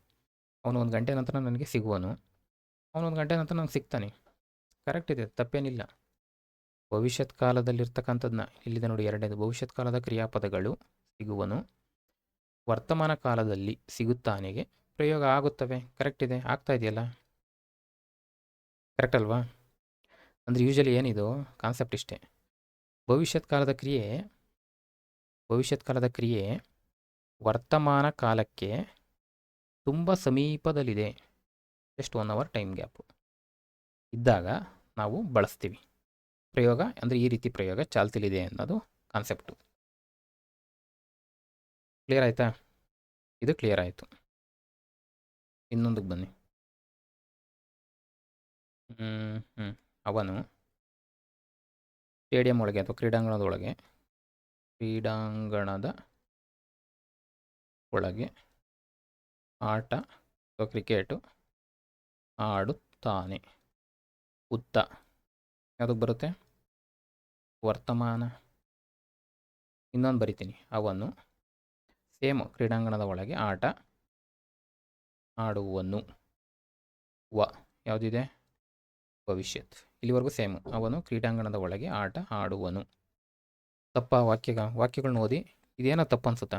ಅವನು ಕ್ರೀಡಾಂಗಣದ ಒಳಗೆ ಆಟ ಆಡುತ್ತಾನೆ, ಆಟ ಆಡುವನು ಬಳಸ್ತೀವಲ್ಲ ಯೂಶಲಿ ನಾವು ಡೇ ಟು ಡೇನಲ್ಲಿ. ವರ್ತಮಾನ ಕಾಲದ ಕ್ರಿಯಾಪದಗಳು ಆಡುತ್ತಾನೆ, ಭವಿಷ್ಯತ್ ಕಾಲದಲ್ಲಿಯೂ ಆಡುವನು, ಪ್ರಯೋಗದಲ್ಲೂ ಆಗುತ್ತವೆ. ಕರೆಕ್ಟು. ಕ್ಲಿಯರಾ? ಎರಡೂ ಕರೆಕ್ಟು ಅಂದಮೇಲೆ ಹೇಳಿಕೆ 1 ಕೂಡ ಕರೆಕ್ಟ್ ಆಗ್ತದೆ. ಒಂದು ಕಾಲದಲ್ಲಿ ನಡೆಯುವ ಕ್ರಿಯೆಯನ್ನು, ಇವೆರಡೇ ಎಕ್ಸಾಂಪಲ್ ಅದಕ್ಕೆ. ಭವಿಷ್ಯತ್ ಕಾಲದಲ್ಲಿ ನಡೆಯುವ ಕ್ರಿಯೆಯನ್ನು ವರ್ತಮಾನ ಕಾಲದಲ್ಲೂ ಅಥವಾ ವರ್ತಮಾನ ಕಾಲದಲ್ಲಿ ನಡೆಯುವ ಕ್ರಿಯೆಯನ್ನು ಭವಿಷ್ಯತ್ ಕಾಲದಲ್ಲಿಯೂ ಕ್ರಿಯಾರೂಪದಿಂದ ಹೇಳುವ ಭಾಷಾ ಪಲ್ಲಟಕ್ಕೆ ಕ್ರಿಯಾಪಲ್ಲಟ ಎನ್ನುವರು. ಸೊ ಹಾಗಾಗಿ ಉತ್ತರ ಬಂದು ಎಲ್ಲವೂ ಕೂಡ ಕರೆಕ್ಟ್ ಇದೆ. ಯಾಕೆ ಅಂತ ಕೂಡ ರೀಸನ್ ಎಕ್ಸ್ಪ್ಲೇನ್ ಮಾಡಿದ್ದೀವಿ, ಡಿಸ್ಕಸ್ ಮಾಡಿದ್ದೀವಿ. ಏನು ಡೌಟ್ಸ್ ಇದು ನೀವು ಗಮನಕ್ಕೆ ತರ್ಬೋದು. ಕ್ಲಿಯರಾ? ಅಪಾದಾನ ಇದು ಈ ವಿಭಕ್ತಿಯ ಕಾರಕಾರ್ಥ. ಲಾಸ್ಟ್ ಕ್ಲಾಸಲ್ಲಿ ಹೇಳುವಾಗ ವಿಭಕ್ತಿಗಳು ಮತ್ತು ಕಾರಕಾರ್ಥಗಳು ಅಂತ ಒಂದು ಚಾರ್ಟೇ ಕೂಡ ನಾವು ಡಿಸ್ಪ್ಲೇ ಮಾಡಿ ಡಿಸ್ಕಸ್ ಕೂಡ ಮಾಡಿದ್ದೀವಿ. ಯಾವುದೂ ಡೌಟ್ ಇಲ್ಲ. ಕ್ಲಿಯರಾ? ಪಂಚಮಿನ, ಪ್ರಥಮನ, ಸಪ್ತಮಿನ, ಷಷ್ಠಿನ ಅಂದಮೇಲೆ ಪಂಚಮಿ. ಕ್ಲಿಯರಾ? ನೆಕ್ಸ್ಟ್, ಪೋರ್ಚುಗೀಸ್ ಭಾಷೆಯಿಂದ ಬಂದ ಪದವಿದು. ಇದು ಯಾವ ಕಾನ್ಸೆಪ್ಟ್ ಇದು? ಅನ್ಯದೇಶೀಯ ಪದಗಳು ಅಂತ ಒಂದು ಪಾಠ ಬರುತ್ತೆ. ಅನ್ಯದೇಶೀಯ ಶಬ್ದಗಳು, ಅದರಿಂದ ತೆಗೆದಿರ್ತಕ್ಕಂಥ ಪ್ರಶ್ನೆ. ಪೋರ್ಚುಗೀಸ್ ಭಾಷೆಯಿಂದ ಬಂದ ಪದ ಯಾವುದು ಅಂತ 4 ಕೊಟ್ಟಿದ್ದಾರೆ. ಬಂದೂಕು, ಕಚೇರಿ, ಜಮೀನು, ಸಾಬೂನು. ಇದು ಸ್ವಲ್ಪ ಕನ್ಫ್ಯೂಷನ್ ಆಗ್ತವೆ, ಬಟ್ ಏನು ಆಲ್ಮೋಸ್ಟ್ ಕೇಳೋವೆಲ್ಲ ರಿಪೀಟ್ ಆಗಿರ್ತವೆ. ಇದು ರಿಪೀಟಾ? ಸಾಬೂನು ಡ್ಯಾಶ್ ಭಾಷೆಯಿಂದ ಬಂದ ಶಬ್ದ. ಹಿಂದೂಸ್ತಾನಿನ, ಸಂಸ್ಕೃತನ, ಹಿಂದಿನ, ಪೋರ್ಚುಗೀಸ. ಅಂದರೆ ತುಂಬ ಸರಿ ಕೇಳ್ಬಿಟ್ಟಿದ್ದಾರೆ ಇನ್ನು. ಸಾಬೂನು ಬಂದು ಪೋರ್ಚುಗೀಸ್. ನೆಕ್ಸ್ಟು ಅಲಮಾರು, ಸಾಬೂನು ಈ ಪದಗಳು ಕನ್ನಡಕ್ಕೆ ಯಾವ ಭಾಷೆಯಿಂದ ಬಂದಿದ್ದಾವೆ ಅಂತ ಪ್ರಶ್ನೆ. ಸಂಸ್ಕೃತನ, ಇಂಗ್ಲೀಷಾ, ಪೋರ್ಚುಗೀಸ ಅಂದರೆ ಪೋರ್ಚುಗೀಸು. 4ರಿಂದ 5 ಪದ ಬರ್ತವೆ ಪೋರ್ಚುಗೀಸು. ನೀಟಾಗಿ ನೆನ್ಪಿಟ್ಕೊಂಡ್ಬಿಟ್ರೆ ಪೋರ್ಚುಗೀಸ್ ಪದ ಕೊಟ್ಟಾಗಲೂ ಗುರ್ತಿಸೋಕ್ಕೂ ಈಸಿ, ಬೇರೆ ಪದಗಳು ಕೊಟ್ಟಾಗ ಎಲಿಮಿನೇಟ್ ಮಾಡೋಕ್ಕೆ ಕೂಡ ಈಸಿ. ಕ್ಲಿಯರಾ? ಇಲ್ಲಿ ಯಾವ್ದು ಕೇಳಿದರೆ ಬಂದೂಕು, ಕಚೇರಿ, ಜಮೀನು ಅದೇ ಸಾಬೂನೇ ಬಂದಿದೆ. ಕ್ಲಿಯರಾ? ಏನು ಡೌಟ್ ಇಲ್ಲ. ಆಗಿದ್ಮೇಲೆ ನಾವು ಇಷ್ಟೇ ನೋಡ್ಕೊಂಡು ಹೋದ್ರೆ ಆಗಲ್ಲ. ಬಂದೂಕು ಯಾವ ಭಾಷೆಯಿಂದ ಬಂದಿದೆ, ಕಚೇರಿ ಯಾವ ಭಾಷೆಯಿಂದ ಬಂದಿದೆ, ಜಮೀನು ಯಾವ ಭಾಷೆಯಿಂದ ಬಂದಿದೆ ಅಂತ ಬುಕ್ಕಲ್ಲಿ ಸ್ವಲ್ಪ ನೀವು ವರ್ಕೌಟ್ ಮಾಡಿ. ಯೂಶಲಿ ಏನಿವೆಲ್ಲ ಹಿಂದೂಸ್ತಾನಿ ಪದಗಳು. ಅದೇ ರೀತಿ ಬೇರೆ ಬೇರೆ ಭಾಷೆ ಎಲ್ಲ ಬರ್ತವೆ, ಸ್ವಲ್ಪ ನೋಡ್ಕೊಳ್ಳಿ. ಅರೇಬಿಕ್ಕು, ಹಿಂದೂಸ್ತಾನಿ, ಪೋರ್ಚುಗೀಸು, ಇಂಗ್ಲೀಷು ಇವೆಲ್ಲ ಬರ್ತವೆ, ಸ್ವಲ್ಪ ನೋಡ್ಕೊಳ್ಳಿ. ಆಲ್ಮೋಸ್ಟ್ ರಿಪೀಟ್ ಆಗ್ತವೆ. ನೋಡಿ ಇನ್ನೊಂದು ಬಂದಿದೆ, ಜೊತೆಗೆ ಇನ್ನೊಂದು ಸೇರಿಸ್ಕೊಡಿ. ಈಗ ಯಾವ್ದು ನೋಡಿದ್ದು? ಅಲಮಾರು ಮತ್ತು ಸಾಬೂನು ನೋಡಿದ್ದು, ಹೌದಾ? ಸಾಬೂನು, ಇನ್ನೊಂದು ಅಲಮಾರು. ಇಷ್ಟು PYQಲೇ ಸಿಕ್ಕಿರೋ ಮಾಹಿತಿ ಇದು. ಇನ್ನೊಂದು ಪಾದ್ರಿ ಮತ್ತು ಮೇಜು. ಈ ಪದಗಳು ಯಾವ ಭಾಷೆಯಿಂದ ಬಂದು ಕನ್ನಡದಲ್ಲಿ ಬಳಕೆಯಲ್ಲಿವೆ? ನನಗೊಂದು ಗೊತ್ತು, ಸಾಬೂನು ಅಂದರೆ ಸಾಕು. ಪೋರ್ಚುಗೀಸ್ ಅಂದಮೇಲೆ ಇವು ಕೂಡ ಅದೇ ಭಾಷೆಯಿಂದನೇ ಬಂದಿದ್ದಾವೆ. ನೋಡಿ, ನಮ್ಮ PYQಯಿಂದನೇ 4 ಪೋರ್ಚುಗೀಸ್ ಪದಗಳು ಸಿಕ್ತು. ಇನ್ನು 1-2 ಸಿಕ್ತವೆ ಬುಕ್ಕಲ್ಲಿ. ಅಷ್ಟು ಮಾಡ್ಕೊಂಬಿಟ್ರೆ ಪೋರ್ಚುಗೀಸ್ ಕ್ಲಿಯರ್ ಆಗುತ್ತೆ. ಕ್ಲಿಯರ್ ಆಯಿತಾ? ಈ ಕೆಳಗಿನ ಪದಗಳಲ್ಲಿ ಗುಂಪಿಗೆ ಸೇರದ ಪದವನ್ನು ಗುರುತಿಸಿ. ಗುಂಪಿಗೆ ಸೇರಲ್ಲ ಅಂದಮೇಲೆ ಇವು 4 ಯಾವ ಒಂದು ಥೀಮ್ ಅಥವಾ ಕಂಟೆಕ್ಸ್ಟಲ್ಲಿ ಪ್ರಶ್ನೆಗಳು ಆಗ್ತಾ ಇದೆ ಅಂತ ನಮಗೆ ಗೊತ್ತಾಗಬೇಕು. ಗುರುತಿಸಿದ್ರೆ ನಾವು ಇದನ್ನ ಎಲಿಮಿನೇಟ್ ಮಾಡ್ಬೋದು. ದಯೆ, ನೇಹ, ನ್ಯಾಯ, ಧರ್ಮ. ಇದು ನೋಡಿದ್ರೆ ಯೂಶಲಿ ಈ ಪದಗಳ ಅರ್ಥ ಅದ್ರ ಬೇಸ್ ಮೇಲೆ ಕೊಟ್ಟಿದ್ದಾನೆ ಅಂತ ನಾನು ಅಂದ್ಕೊಂಡಿದ್ದೀನಿ. ನೋಡಿ, ದಯೆ, ಧರ್ಮ, ನ್ಯಾಯ, ನೀತಿ ಇವೆಲ್ಲ ಬಳಸ್ತೀವಿ ಯೂಶಲಿ ನಾವು. ಒಂದು ಅರ್ಥದಲ್ಲಿ, ಒಂದು ಕಂಟೆಕ್ಸ್ಟಲ್ಲಿ ಬಳಸ್ತೀವಿ. ಸೊ ದಯೆ, ಧರ್ಮ, ನ್ಯಾಯ, ನೀತಿ, ಹೌದಾ?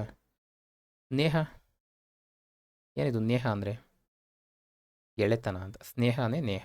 ಗೆಳೆತನ, ಸ್ನೇಹ, ಪ್ರೀತಿ ಎಲ್ಲ ಬರ್ತವೆ. ಇನ್ನೊಂದು ಎಣ್ಣೆ, ಆಯಿಲ್ ಅನ್ನೋ ಅರ್ಥನೂ ಬರುತ್ತೆ. ಸಾಕಿಷ್ಟು ನಿಮಗೆ. ಕ್ಲಿಯರಾ? ಅಂದಮೇಲೆ ಈ ದಯೆ, ಧರ್ಮ, ನ್ಯಾಯ, ನೀತಿ ಅನ್ನೋದ್ಕೂ ಸ್ನೇಹ, ಪ್ರೀತಿ ಅನ್ನೋದ್ಕೂ ಮ್ಯಾಚ್ ಆಗುತ್ತಾ? ಹಾಗಾಗಿ ನೇಹ ಇಲ್ಲಿ ಗುಂಪಿಗೆ ಸೇರಲ್ಲ. ಇದೊಂದು ಪ್ರಶ್ನೆ. ಯಾವುದು? ಹೇಳಿಕೆ ಮತ್ತು ಕಾರಣಗಳನ್ನ ಕೊಟ್ಟಿದ್ದಾರೆ. 95ನೇ ಪ್ರಶ್ನೆ, ಹೇಳಿಕೆ ಮತ್ತು ಕಾರಣಗಳು. ಈ ಕೆಳಗೆ ನೀಡಿರುವ ಹೇಳಿಕೆ ಮತ್ತು ಕಾರಣಗಳನ್ನು ಪರಿಗಣಿಸಿ ಅಂತ ಕೊಟ್ಟಿದ್ದಾರೆ. ಕೆಳಕಂಡ ಆಯ್ಕೆಗಳಿಂದ ಸರಿಯಾದ ಉತ್ತರ ಗುರುತಿಸಬೇಕು ನಾವು. ಫಸ್ಟು ಹೇಳಿಕೆ ಓದೋಣ. ನಮ್ಮ ವಿಚಾರಗಳನ್ನು, ಭಾವನೆಗಳನ್ನು ಬರವಣಿಗೆಯಲ್ಲಿ ತಿಳಿಯಪಡಿಸುವಾಗ ಕೆಲವು ಲೇಖನ ಚಿಹ್ನೆಗಳನ್ನು ಉಪಯೋಗಿಸಬೇಕಾಗುತ್ತದೆ. ಇಲ್ಲವಾದರೆ ಅರ್ಥ ಸ್ಪಷ್ಟವಾಗದೆ ಗೊಂದಲಕ್ಕೀಡಾಗಬಹುದು. ಜನರಲ್ ಸ್ಟೇಟ್ಮೆಂಟ್ ಅಲ್ವಾ? ಯೂಶಲಿ ಬಳಸುವಾಗ ಲೇಖನ ಚಿಹ್ನೆಗಳನ್ನ ಅದಕ್ಕೆ ಅಲ್ವಾ ಬಳಸೋದು. ಲೇಖನ ಚಿಹ್ನೆ ಇಲ್ದಲೆ ಸುಮ್ಮನೆ ಹಿಂಗೆ ಬರ್ಕೊಂಡು ಹೋಗ್ಬಿಟ್ರೆ ಎಲ್ಲಿ ನಿಲ್ಲಿಸ್ಬೇಕು, ಎಲ್ಲಿಂದ ಕಂಟಿನ್ಯೂ ಮಾಡಬೇಕು ಅನ್ನೋದೇ ಗೊತ್ತಾಗಲ್ಲ. ಅಂದಮೇಲೆ ಲೇಖನ ಚಿಹ್ನೆಗಳು ಬಳಸೋ ಪರ್ಪಸ್ಸೇ ಇದಲ್ವಾ. ಆದಮೇಲೆ ಇದು ಕೂಡ ಕರೆಕ್ಟ್ ಆಗ್ತದೆ. ಕಾರಣ, ಲೇಖನ ಚಿಹ್ನೆಗಳು ಶಬ್ದಗಳ ಮುಂದೆ, ವಾಕ್ಯ ಮಧ್ಯದಲ್ಲಿ, ವಾಕ್ಯದ ಕೊನೆ ಬರ್ತವೆ. ಹೌದು, ನೋಡಿದ್ದೀವಿ. ಶಬ್ದಗಳ ಮುಂದೆ ಎಲ್ಲಿ ಬರ್ತವೆ? ಅಲ್ಪ ವಿರಾಮ ಬಳಸ್ತೀವಿ. ವಾಕ್ಯದ ಮಧ್ಯದಲ್ಲಿ ಯಾವ್ದು ಬಳಸ್ತೀವಿ? ಅರ್ಧ ವಿರಾಮಗಳು ಬಳಸ್ತೀವಿ. ವಾಕ್ಯದ ಕೊನೆಯಲ್ಲಿ ಯಾವ್ದು ಬಳಸ್ತೀವಿ? ಫುಲ್ ಸ್ಟಾಪ್, ಪೂರ್ಣ ವಿರಾಮ ಬಳಸ್ತೀವಿ. ಹೌದಾ? ನಾವು ನೋಡಿದ್ದೀವಿ. ರಾಜ, ಶೂರನು, ವೀರನು, ಧರ್ಮ ಸಹಿಷ್ಣುವು ಅನ್ನುವಾಗ ಪ್ರತಿಯೊಂದು ಮುಂದೆ ನಾವು ಬಳಸ್ತಾ ಹೋಗ್ತೀವಲ್ಲ, ಏನಿದು? ಅಲ್ಪ ವಿರಾಮಗಳು ಬಳಸ್ತೀವಿ. ವಾಕ್ಯದ ಮಧ್ಯದಲ್ಲಿ ಈ ಮಿಶ್ರ ವಾಕ್ಯ ಈ ಕಾನ್ಸೆಪ್ಟ್ ಬಂದಾಗ ಬಳಸ್ತೀವಲ್ಲ. ನಾನಿವತ್ತು ಊರಿಗೆ ಹೋಗಿದ್ದೆ, ಆದ್ದರಿಂದ ಇವತ್ತು ಆಫೀಸಿಗೆ ಬರಲಿಲ್ಲ ಅನ್ನುವಾಗ ನಾನಿವತ್ತು ಊರಿಗೆ ಹೋಗಿದ್ದೆ, ಇಲ್ಲಿ ಇದನ್ನು ಬಳಸ್ತೀವಿ. ನಂತರ ಹಾಗಾಗಿ ಕಚೇರಿಗೆ ಬರಲೇ ಆಗಲಿಲ್ಲ. ಕರೆಕ್ಟ್ ಬಳಸ್ತಾ ಇದ್ದೀವಿ. ವಾಕ್ಯದ ಕೊನೆಯಲ್ಲಿ ಪೂರ್ಣ ಕ್ರಿಯಾಪದದಿಂದ ಕೂಡಿರ್ತಕ್ಕಂಥ ವಾಕ್ಯದ ಎಂಡಲ್ಲಿ ಬಳಸ್ತೀವಲ್ಲ ಇದನ್ನ. ನಾನು ಮರವನ್ನು ಏರಿದೆನು ಅನ್ನುವಾಗ ಲಾಸ್ಟಲ್ಲಿ ಬಳಸ್ತೀವಿ. ಸೊ ಅಂದಮೇಲೆ ಎರಡೂ ಕೂಡ ಕರೆಕ್ಟ್ ಇದೆ. ಜನರಲ್ ಸ್ಟೇಟ್ಮೆಂಟ್ ಇವು, ಏನು ಡೌಟ್ ಇಲ್ಲ.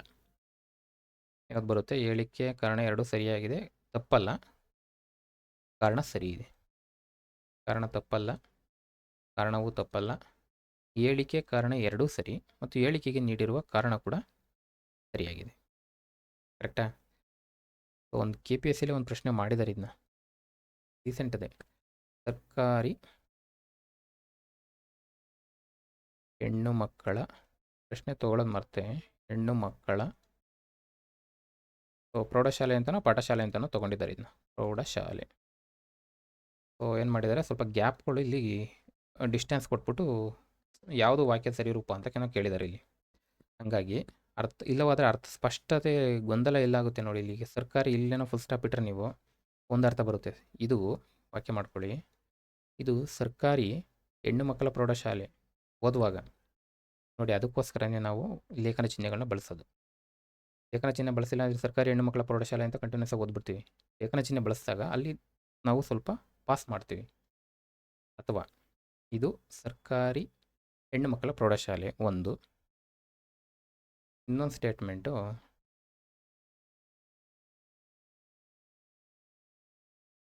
ನಾನೇನು ಮಾಡ್ತೀನಿ, ಅಲ್ಪ ವಿರಾಮನ ಇಲ್ಲಿಡ್ತೀನಿ. ಇದು ಸರ್ಕಾರಿ ಹೆಣ್ಣು ಮಕ್ಕಳ ಪ್ರೌಢಶಾಲೆ. ನೋಡಿ, ಇವೆರಡನ್ನೂ ನೀವು ಸ್ವಲ್ಪ ಬರ್ಕೊಂಡು ಪ್ರಾಕ್ಟೀಸ್ ಮಾಡಿ, ನಿಮಗೆ ಅರ್ಥ ನೀಟಾಗಿ ಗೊತ್ತಾಗ್ಬಿಡುತ್ತೆ. ಹಾಗಾಗಿ ಈ ಒಂದು ಸ್ಟೇಟ್ಮೆಂಟ್ ತೊಗೊಂಡಿದ್ದು. ನೆಕ್ಸ್ಟ್ ಇದು ಯಾವುದು, ಹೇಳಿಕೆ ಒಂದಕ್ಕೆ ಎಕ್ಸ್ಪ್ಲೈನ್ ಮಾಡೋಕ್ಕೆ ಈ ಒಂದು ಸ್ಟೇಟ್ಮೆಂಟ್ ತೊಗೊಂಡಿದ್ದು, ಹೇಳಿಕೆ ಒಂದು. ಕ್ಲಿಯರಾ?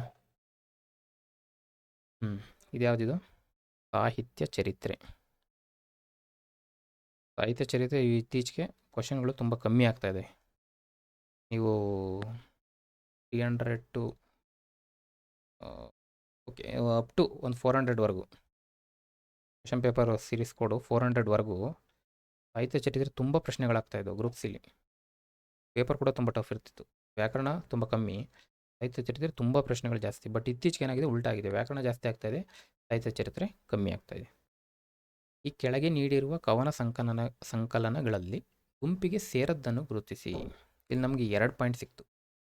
ಪಕ್ಷಿಕಾಶಿ, ಕೊಳಲು, ಸಖಿಗೀತ, ಪಾಂಚಜನ್ಯ ಅನ್ನೋವೇನು ಕವನ ಸಂಕಲನ. ಕೇಳ್ತಾರೆ ನೋಡಿ ಇಲ್ಲಿ. ಕುವೆಂಪು ಅವರ ಸಾಹಿತ್ಯ ಕೃತಿ ಮತ್ತು ಪ್ರಕಾರಗಳ ಯಾವ ಜೋಡಿಗಳು ಸರಿಯಾಗಿವೆ? ಇದೆಲ್ಲಿ KPSCಲಿ ಕೇಳಿರೋ ಪ್ರಶ್ನೆ. ಪ್ರಕಾರಗಳು ಅಂದಾಗ ಬರ್ತವೆ ನಾಟಕನ, ಆತ್ಮಚರಿತ್ರೆನ, ಅಥವಾ ಕಾದಂಬರಿನ, ಕಥಾ ಸಂಗ್ರಹನ, ಅಥವಾ ಕವನ ಸಂಕಲನಗಳ, ಇವೆಲ್ಲ ಬರ್ತವೆ ಪ್ರಶ್ನೆಗಳು. ಓದುವಾಗ ಸಾಹಿತ್ಯ ಚರಿತ್ರೆಯಲ್ಲಿ ಈ ದೃಷ್ಟಿಯಿಂದ ಓದಬೇಕು. ನೋಡಿ, ಈಗ ಏನು ಕೊಟ್ಟಿದ್ದಾನೆ ಇಲ್ಲಿ, ಕೊಳಲು ಅನ್ನೋದು ಕಥಾ ಸಂಕಲನ ಅಂತ ಕೊಟ್ಟಿದ್ದಾನೆ. ಇಲ್ಲೇನು ಅಂದಿದ್ದಾರೆ, ಕೊಟ್ಟಿರೋವೆಲ್ಲ ಕವನ ಸಂಕಲನ ಅಂತ ಇವರೇ ಹೇಳಿದ್ದಾರೆ. ಅಂದಮೇಲೆ ಇದು ಕಥಾ ಸಂಕಲನ ಅಲ್ಲ, ಹೌದಾ? ಬಿ ಬರಲ್ಲ,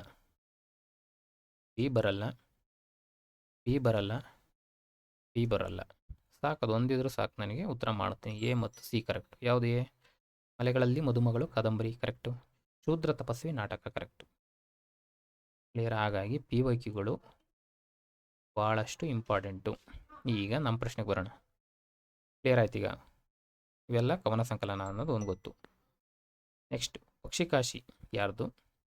ಇಲ್ಲಿ ಗುಂಪಿಗೆ ಸೇರೋದು ಹೆಂಗೆ ಕಂಡುಹಿಡಿತೀರಾ? ಈಗ ಇದ್ರದ್ದು ಇವೆಲ್ಲ ಕವನ ಸಂಕಲನಗಳಾಗಿದ್ದಾವೆ, ಅಥವಾ ಯಾವುದೋ ಒಂದು ನಾಟಕ ಕೊಟ್ಟಿದ್ರೆ ಈಸಿಯಾಗಿ ತೆಗಿಬೋದಿತ್ತು. ಎಲ್ಲವೂ ಕವನ ಸಂಕಲನಗಳೇ. ಬಟ್ ಈಗ ನೆಕ್ಸ್ಟ್ ಸ್ಟೆಪ್ ಯಾವುದಕ್ಕೆ ಹೋಗಬೇಕು? ಕವಿಗಳು ಅಥವಾ ಕರ್ತೃಗಳಿಗೆ ಹೋಗ್ಬೇಕು. ಈಗ ಯಾರು ಬರೆದಿರೋದು ಅಂತ ನೋಡೋಣ. ಪಕ್ಷಿಕಾಶಿ ಯಾರು ಬರೆದರು? ಕೊಳಲು, ಸಖಿಗೀತ, ಪಾಂಚಜನ್ಯ. ಪಕ್ಷಿಕಾಶಿ ಯಾರು ಬರೆದಿರೋದು? ಕುವೆಂಪು. ನಮಗೆ ಈ PYQಲಿ ಗೊತ್ತಾಗೋಯ್ತು, ಕುವೆಂಪುರವ್ರದ್ದೇ ಅಂತ. ಇವೆಲ್ಲವೂ ಕುವೆಂಪುರವ್ರದ್ದೇ ಅಂದಮೇಲೆ ಕೊಳಲು ಕೂಡ ಅವ್ರದ್ದೇ ಅಲ್ವಾ? ಕೊಳಲು ಕೂಡ ಯಾರ್ದು? ಕುವೆಂಪುರವ್ರದ್ದು. ಪಾಂಚಜನ್ಯ ಕೂಡ ಕುವೆಂಪುರವ್ರದ್ದು. ಸಖಿಗೀತ ಯಾರ್ದು? ದತ್ತಾತ್ರೇಯ ರಾಮಚಂದ್ರ ಬೇಂದ್ರೆ. ಹಾಗಾಗಿ ಸಖಿಗೀತ ತೆಗಿಬೋದಾ? ಹಾಗಾಗಿ ಸ್ವಲ್ಪ ಸಾಹಿತ್ಯ ಚರಿತ್ರೆ ನೀವು ಡೆಪ್ತಾಗಿ ಓದ್ಕೋಬೇಕು. ಪ್ರಶ್ನೆಗಳು ನೋಡಿ ಎಷ್ಟು ಡೆಪ್ತಾಗಿ ಬರ್ತಾ ಇದ್ದಾವೆ. ಕೃತಿ ಕೊಟ್ಬಿಟ್ಟು ಕವಿ ಯಾರು ಅಂತ ಕೇಳ್ತಾ ಇಲ್ಲ, ಅವ್ರದ್ದು ಕೃತಿ ಯಾವ ಪ್ರಕಾರದ್ದು ಅಂತ ಕೇಳ್ತಾ ಇದ್ದಾರೆ, ಮತ್ತು ಗುಂಪಿಗೆ ಸೇರಿದ ಪದಗಳು ಕೇಳ್ತಾ ಇದ್ದಾರೆ. KPSCಲಿ ಇನ್ನೂ ನೆಕ್ಸ್ಟ್ ಲೆವೆಲ್ ಹೋಗ್ತದೆ ಪ್ರಶ್ನೆ. KPSC ಪೇಪರ್ ತೊಗೊಂಡಾಗ ನಿಮಗೆ ಗೊತ್ತಾಗುತ್ತೆ. ಕ್ಲಿಯರಾ? ಇನ್ನು ಕುವೆಂಪುರವ್ರು ಬರ್ತವೆ, ನವಿಲು, ಈ ಕಲಾಸುಂದರಿ, ಇವೆಲ್ಲ ಬರ್ತಾವೆ ತುಂಬ.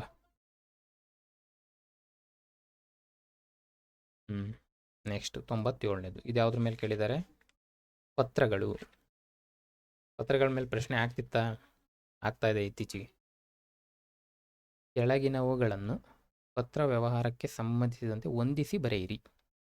ಏನು ಕೇಳಿದ್ದಾರೆ? ಒಂದಷ್ಟು ಪತ್ರಗಳು ಕೊಟ್ಟುಬಿಟ್ಟಿದ್ದಾರೆ, ಮತ್ತು ಅದನ್ನು ಯಾರಿಗೆ ಬರಿತೀವಿ ಅನ್ನೋದು ಪ್ರಶ್ನೆ. ವೈಯಕ್ತಿಕ ಪತ್ರಗಳು, ಮನವಿ ಪತ್ರಗಳು, ಆಡಳಿತ ಪತ್ರಗಳು, ಜಾಹೀರಾತು ಪತ್ರಗಳು. ಈ ಕಡೆ ಒಂದೊಂದು ತಂದೆ ತಾಯಿ, ಗೆಳೆಯ ಗೆಳತಿಗೆ ಬರೆಯತಕ್ಕಂಥದ್ದು ಯಾವ ಪತ್ರ. ಕೈಗಾರಿಕಾ ಸಂಸ್ಥೆಗಳು ಉತ್ಪಾದನಾ ವಸ್ತುಗಳನ್ನು ಮಾರಾಟ ಮಾಡಲು, ಇದು ನೋಡ್ಕೊಳ್ಳಿ, ಇವೇ ಇಲ್ಲಿ ಕೀ ಪಾಯಿಂಟ್ಸ್, ನಮಗೆ ಕೀವರ್ಡು. ಗಣ್ಯ ವ್ಯಕ್ತಿಗಳನ್ನು ಸನ್ಮಾನ ಸಮಾರಂಭಕ್ಕೆ ಆಹ್ವಾನಿಸಲು ಬರೆಯುವ ಪತ್ರಗಳು. ಗ್ರಂಥಾಲಯಕ್ಕೆ ಪುಸ್ತಕಗಳನ್ನು ಕೊಳ್ಳಲು, ಪರ್ಚೇಸ್ ಮಾಡುವಾಗ ಬರೀತಕ್ಕಂಥದ್ದು. ಯೂಶಲಿ ತಂದೆ ತಾಯಿ, ಗೆಳತಿಗೆ ನಾವು ವೈಯಕ್ತಿಕ ಪತ್ರ ಬರಿತೀವಲ್ವಾ? ಕರೆಕ್ಟ್ ಅಲ್ವಾ? ಎಗೆ 1. ಓಕೆ, ಏನು ಯೂಸ್ ಇಲ್ಲ, ಎಲ್ಲವೂ A1. ನೆಕ್ಸ್ಟ್ ಮನವಿ ಅಥವಾ ಈ ಒಂದು ನೋಡಿ, ಇಲ್ಲಿ ಮಾರಾಟ ಮಾಡಲು ಪ್ರಕಟಿಸುವುದು. ಯೂಶಲಿ ನೀವು ಗೌರ್ಮೆಂಟ್ ಸಿಸ್ಟಮ್ಗೆ ಬಂದಮೇಲೆ ಈ ಒಂದು ಎಕ್ಸಾಂಪಲ್ ತೊಗೊಳ್ತೀನಿ. ಸ್ಕಾಲರ್ಶಿಪ್ ಬಿಟ್ಟರು ಅಂತ ಇಟ್ಕೊಳ್ಳಿ. ಯಾವುದೋ ಒಂದು ಮಂಡಳಿಯಿಂದ, ನಮ್ಮದೇ ಒಂದು ಮಂಡಳಿಯಿಂದ ಸ್ಕಾಲರ್ಶಿಪ್ನ ಬಿಡ್ತಾರೆ. ಯಾರಿಗೆ? ಕಾರ್ಮಿಕರ ಮಕ್ಕಳಿಗೆ, ಹೌದಾ? ಅದನ್ನು ಬಿಡೋದಕ್ಕೂ ಮುಂಚೆ ವಾರ್ತಾ ಮತ್ತು ಪ್ರಸಾರ ಇಲಾಖೆಗೆ ಒಂದು ಲೆಟ್ರ್ ಮಾಡ್ತಾರೆ. ಲೆಟ್ರ್ ಮಾಡಿಬಿಟ್ಟು ಇಂಥ ಮ್ಯಾಟ್ರನ್ನ ನೀವು ಈ ದಿನ ಪತ್ರಿಕೆಯಲ್ಲಿ ಬಿತ್ತರಿಸ್ಬೇಕು ಅಂತ ಒಂದು ಲೆಟ್ರ್ ಮಾಡ್ತಾರೆ. ಯೂಶಲಿ ಇದೇ ಕಂಟೆಕ್ಸ್ಟೇ ಅಲ್ವಾ? ಅಂದಮೇಲೆ ಜಾಹೀರಾತು ಪತ್ರ, ಕರೆಕ್ಟಾ? ಡಿಗೆ ಏನಾಗ್ತದೆ? 2 ಮಾಡ್ಬೋದಾ? ಡಿಗೆ 2. ಓಕೆ, ಇವೆರಡನ್ನು ತೆಗಿಬೋದು. ಮಾರಾಟ ಮಾಡಬೇಕು ಅಂದ್ರೆ ನಾವು ಅಡ್ವರ್ಟೈಸ್ಮೆಂಟ್ ಕೊಡಬೇಕಲ್ವಾ? ಅಡ್ವರ್ಟೈಸ್ಮೆಂಟ್ ಕೊಟ್ಟರೆ ಜನಕ್ಕೆ ಗೊತ್ತಾಗೋದು, ಜನಕ್ಕೆ ಗೊತ್ತಾದರೆ ತಾನೇ ಮಾರಾಟ ಪರ್ಚೇಸ್ ಆಗೋದವು. ಕ್ಲಿಯರ್ ಆಯಿತು? ನೆಕ್ಸ್ಟು, ಈಗ ಆಹ್ವಾನ ಮಾಡಲಿಕ್ಕೆ ಇನ್ನೊಂದು ಪುಸ್ತಕಗಳನ್ನು ಕೊಡಲಿಕ್ಕೆ. ಈಗ ಯಾರನ್ನೋ ಒಬ್ಬರನ್ನ ಇನ್ವೈಟ್ ಮಾಡಬೇಕು. ಇನ್ವೈಟ್ ಮಾಡುವಾಗ ನಾವು ಮನವಿ ಮಾಡಬೇಕಲ್ವಾ? ಇನ್ವೈಟ್ ಮಾಡುವಾಗ ನಾವು ಆರ್ಡರ್ ಮಾಡೋಂಗಿಲ್ಲ, ಆಡಳಿತ ಪತ್ರ ಥರ ಬರೆಯೋಂಗಿಲ್ಲ, ರಿಕ್ವೆಸ್ಟ್ ಮಾಡಬೇಕು ಅವ್ರನ್ನ. ಗಣ್ಯ ವ್ಯಕ್ತಿಗಳವರು, ಹೈಯರ್ ಆಫೀಸರ್ ಇರ್ತಾರೆ, ಅವ್ರನ್ನ ಒಂದು ಸಮಾರಂಭಕ್ಕೆ ಕರಿಬೇಕು ಅನ್ನುವಾಗ ನಾವು ಮನವಿ ಮಾಡಬೇಕು ಅವ್ರನ್ನ. ಇನ್ನು ಉಳಿದಿದ್ದು ಯಾವುದು? ಬಿಗೆ 3. ಎಸ್, ಬಿಗೆ 3 ಅಂದಮೇಲೆ ಓಕೆ, ಇದು ಕರೆಕ್ಟ್ ಆಗ್ತದೆ. ಎಗೆ 1, ಬಿಗೆ 3 ಆಯಿತು. ಸಿಗೆ 4, ಸಿಗೆ ಎಸ್, ಆಡಳಿತ ಪತ್ರ ಕರೆಕ್ಟ್ ಇದೆ. ಗ್ರಂಥಾಲಯಗಳಿಗೆ, ಲೈಬ್ರರಿಗೆ ಪುಸ್ತಕಗಳನ್ನ ಪರ್ಚೇಸ್ ಮಾಡಲಿಕ್ಕೆ ಬರಿತೀವಿ. ಹೈಯರ್ ಆಫೀಸರ್ಗೂ ಅಥವಾ ಯಾವುದೋ ಒಂದು ಇಲಾಖೆಗೂ ಇಂಥ ಪುಸ್ತಕಗಳನ್ನ ಕಳಿಸ್ಕೊಡಿ, ಅಥವಾ ಇಂಥ ಪುಸ್ತಕವನ್ನು ನಾವು ಪರ್ಚೇಸ್ ಮಾಡಬೇಕು, ಪರ್ಮಿಷನ್ ಕೊಡಿ, ಆರ್ಡರ್ ಕೊಡಿ, ಅನುಮತಿ ಕೊಡಿ ಅಂತೇಳಿ. ಕ್ಲಿಯರಾ? 97ಕ್ಕೆ ಮೊದಲನೇದು ಕರೆಕ್ಟ್ ಆಗ್ತದೆ. ನೋಡಿ, ಪತ್ರಗಳು ಯಾವ ಥರ ಕೇಳ್ತಿದ್ದಾರೆ ಪ್ರಶ್ನೆ. ಒಂದೆರಡು ತೊಗೊಂಡಿದ್ದೀನಿ. UPYQ ಯಾವುದೋ APSC ಇದಲ್ಲ, KE ಇವೆರಡು ಕೂಡ. ನೋಡಿ, ಔಪಚಾರಿಕ ಪತ್ರಗಳನ್ನು ಬರೆಯುವಾಗ ಗೌರವ ಸೂಚಕವಾಗಿ ಅವರ ಸ್ಥಾನಮಾನಗಳಿಗೆ ಅನುಗುಣವಾಗಿ ಬಳಸದಿರುವ, ಇದು ಗಮನಿಸ್ಕೊಳ್ಳಿ, ಇಲ್ಲೇ ಎಡಬೋದು, ಯಾವುದು ಬಳಸಲ್ಲ ಅಂತ. ಔಪಚಾರಿಕ ಪತ್ರ, ಇನ್ನೊಂದು ಅನೌಪಚಾರಿಕ ಪತ್ರ ಅಂತ 2 ಬರ್ತವೆ. ಔಪಚಾರಿಕ ಪತ್ರ ಬರೆಯುವಾಗ ಗೌರವ ಸೂಚಕವಾಗಿ ಅವರ ಸ್ಥಾನಮಾನಗಳಿಗೆ ಅನುಗುಣವಾಗಿ ಯಾವ ಪದ ಬಳಸಲ್ಲ? ಪ್ರೀತಿ ಅಂತ ಬಳಸ್ತೀವಿ ನಾವು. ಗೌರವ ಸೂಚಕ ಅಂತ ಯೂಶಲಿ ನಾವು ಇವ್ರಿಗೆ ಬರೆದಿರ್ತೀವಿ, ಅಂಥ ಟೈಮಲ್ಲಿ ಪ್ರೀತಿ ಅಂತ ಬಳಸಲ್ಲ, ಮಾನ್ಯರೇ ಅಂತ ಬಳಸ್ತೀವಿ, ಸನ್ಮಾನ್ಯರೇ ಅಂತ ಬಳಸ್ತೀವಿ, ಗೌರವಾನ್ವಿತರ ಅಂತ. ಯೂಶಲಿ ಎಲ್ಲರೂ ಯಾವ್ದು ಬಳಸ್ತಾರೆ? ಮಾನ್ಯರೇ ಅಂತಲೇ ಸ್ಟಾರ್ಟ್ ಮಾಡ್ತಾರೆ. ಬಟ್ ಇಲ್ಲಿ ಬಳಸ್ತಾ ಇರೋದು ಯಾವುದು? ಇದಕ್ಕೆ ಉತ್ತರ ಬಂದು ಪ್ರೀತಿಯ. ಕ್ಲಿಯರಾ? ನೆಕ್ಸ್ಟು, ನೀವು ವಾಸಿಸುವ ಪ್ರದೇಶದಲ್ಲಿ ಒಳಚರಂಡಿ ಸಮಸ್ಯೆ ಇರುತ್ತೆ, ಅದನ್ನು ಸರಿಪಡಿಸಿ ಅಂತ ಮಹಾನಗರ ಪಾಲಿಕೆ ಮಹಾಪೌರರಿಗೆ ಬರೆಯುವ ಪತ್ರದ ವಿಧ ಯಾವುದು? ನೀವೊಂದು ನಿಮ್ಮ ಏರಿಯಾದಲ್ಲಿ ಚರಂಡಿ ಸಮಸ್ಯೆ ಇರುತ್ತೆ, ಅದನ್ನು ಈ ಮುನ್ಸಿಪಾಲಿಟಿಯವ್ರಿಗೆ ಬರೀಬೇಕು, ಚೀಫ್ ಆಫೀಸರ್ಗೆ. ಹಿಂಗಾಗಿದೆ ಸ್ವಾಮಿ, ಚರಂಡಿಯನ್ನು ಕ್ಲೀನ್ ಮಾಡಿಸ್ಕೊಡಿ. ಅಥವಾ ಗ್ರಾಮ ಪ್ರದೇಶದಲ್ಲಾದರೆ ನಿಮ್ಮ PDOಗೆ ಬರೀತೀರಾ, ಹೌದಾ? ಯಾವ ಪತ್ರ ಬರೀತೀರಾ ಅಂತ. ಔಪಚಾರಿಕವಾಗಿ ಬರೀತೀರಾ, ಅನೌಪಚಾರಿಕವಾಗಿ ಬರೀತೀರಾ, ವೈಯಕ್ತಿಕ ಪತ್ರ ಬರೀತೀರಾ, ಖಾಸಗಿ ಪತ್ರ ಬರೀತೀರಾ? ಖಾಸಗಿಗೂ ಗೌರ್ಮೆಂಟ್ಗೆ ಏನು ಸಂಬಂಧ? ವೈಯಕ್ತಿಕ ಯಾಕೆ ಬರೀತೀರಾ? ಇದು ಎಲ್ಲರೂ ಸಮಸ್ಯೆ ಅಲ್ವಾ? ಅನೌಪಚಾರಿಕ ಆದರೆ ಅವ್ರೇನು ಗೆಳತಿ ಅಥವಾ ತಂದೆ ತಾಯಿನ? ಔಪಚಾರಿಕ ಪತ್ರ ಬರಿತೀವಿ. ಕ್ಲಿಯರಾ? ನೋಡಿ, ಪತ್ರಗಳ ಬಗ್ಗೆ ಪ್ರಶ್ನೆ ಆಗ್ತಾ ಇದೆ, ಸ್ವಲ್ಪ ಡೀಟೇಲ್ ಆಗಿ ಓದ್ಕೊಳ್ಳಿ. ಇದು ಪ್ಯೂರ್ ಗ್ರಾಮರು. ಈ ಪ್ರಸ್ತಾರ ಹಾಕೋದು ಅನ್ನೋ ಕಾನ್ಸೆಪ್ಟ್ ಓದಿದ್ವಲ್ಲ, ಗಣ ವಿಂಗಡಣೆ. ಲಾಸ್ಟ್ ಕ್ಲಾಸಲ್ಲಿ ಇದನ್ನು ಗಣ ವಿಂಗಡಣೆ ಮಾಡಿದ್ದೀವಿ. ಇದು ಚೆನ್ನಾಗಿದೆ ಪ್ರಶ್ನೆ.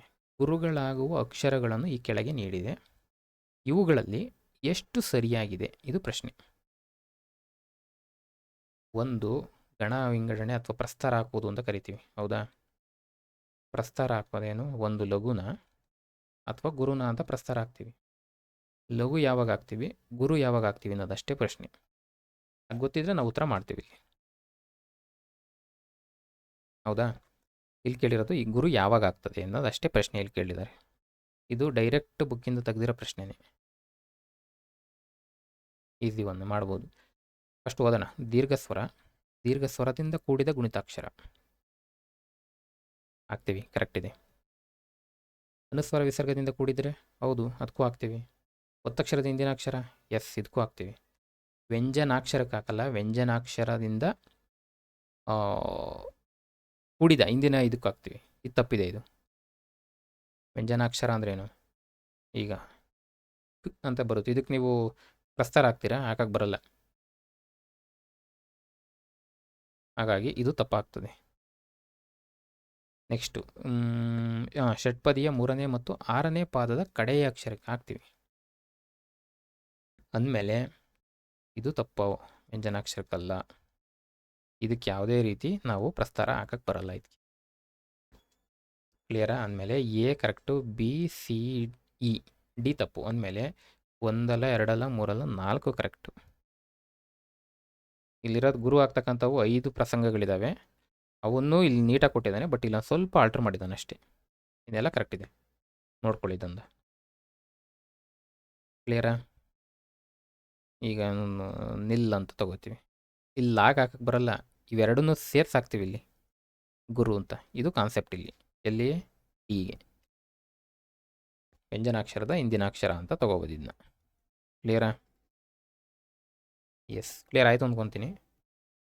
ಇದು ನಿಮಗೊಂದು ಹೋಮ್ವರ್ಕ್. ಇದು ಹೋಮ್ವರ್ಕ್ ಅಂತ ಅಂದ್ಕೋಬೇಡಿ, ಸ್ವಲ್ಪ ಏನೋ ನೀವು ಯಾಕೆ ಹೋಮ್ವರ್ಕ್ಗಳು ಅಂದರೆ ಒಂದೊಂದು ಪ್ರಶ್ನೆಗಳು ಬಿಡ್ತೀನಿ ಅಂದರೆ, ನೀವು ಬುಕ್ಸ್ಕೊಂಡು ತೆಗೆದು ಅದ್ರ ಬಗ್ಗೆ ನೋಡಿದಾಗ ಹಲವಾರು ಅಂಶಗಳು ನಿಮ್ಮ ಗಮನಕ್ಕೆ ಬರ್ತವೆ. ಅದು ಬೇರೆಯವ್ರು ಹೇಳ್ದಕ್ಕಿಂತ ನೀವು ಓದಿದಾಗ ಭಾಳಷ್ಟು ಅಂಶಗಳು ನಿಮ್ಮ ಗಮನಕ್ಕೆ ಬಂದಾಗ ಜಾಸ್ತಿ ದಿನ ನೆನ್ಪುಳಿಯುತ್ತೆ. ಆ ಉದ್ದೇಶಕ್ಕೆ ಸ್ವಲ್ಪ ಈ ಥರ ಹೋಮ್ವರ್ಕ್ಗಳು ಅಥವಾ ಇಂಥದ್ದು ಬಿಡ್ತೀವಿ. ಸ್ವಲ್ಪ ಅದನ್ನು ವರ್ಕೌಟ್ ಮಾಡಿದ್ರೆ ನಿಮಗೆ ಒಳ್ಳೆಯದು. ಒಂದು ಅಕ್ಷರವು ಗುರುವಾಗಲು ಹಲವು ಕಾರಣಗಳಿದ್ದಾಗ ಅದನ್ನು ಹೇಗೆ ಪರಿಗಣಿಸಬೇಕು ಅಂತ ಪ್ರಶ್ನೆ. ಇದು KPSCಲಿ ಆಗಿರೋದು. ಲಘು ಅಂತೀರಾ, 2 ಲಘು ಅಂತೀರ, ಸಾರಿ 1 ಲಘು ಅಂತೀರ, 2 ಲಘು ಅಂತೀರ, 1 ಗುರು ಅಂತೀರ, 2 ಗುರು ಅಂತೀರ.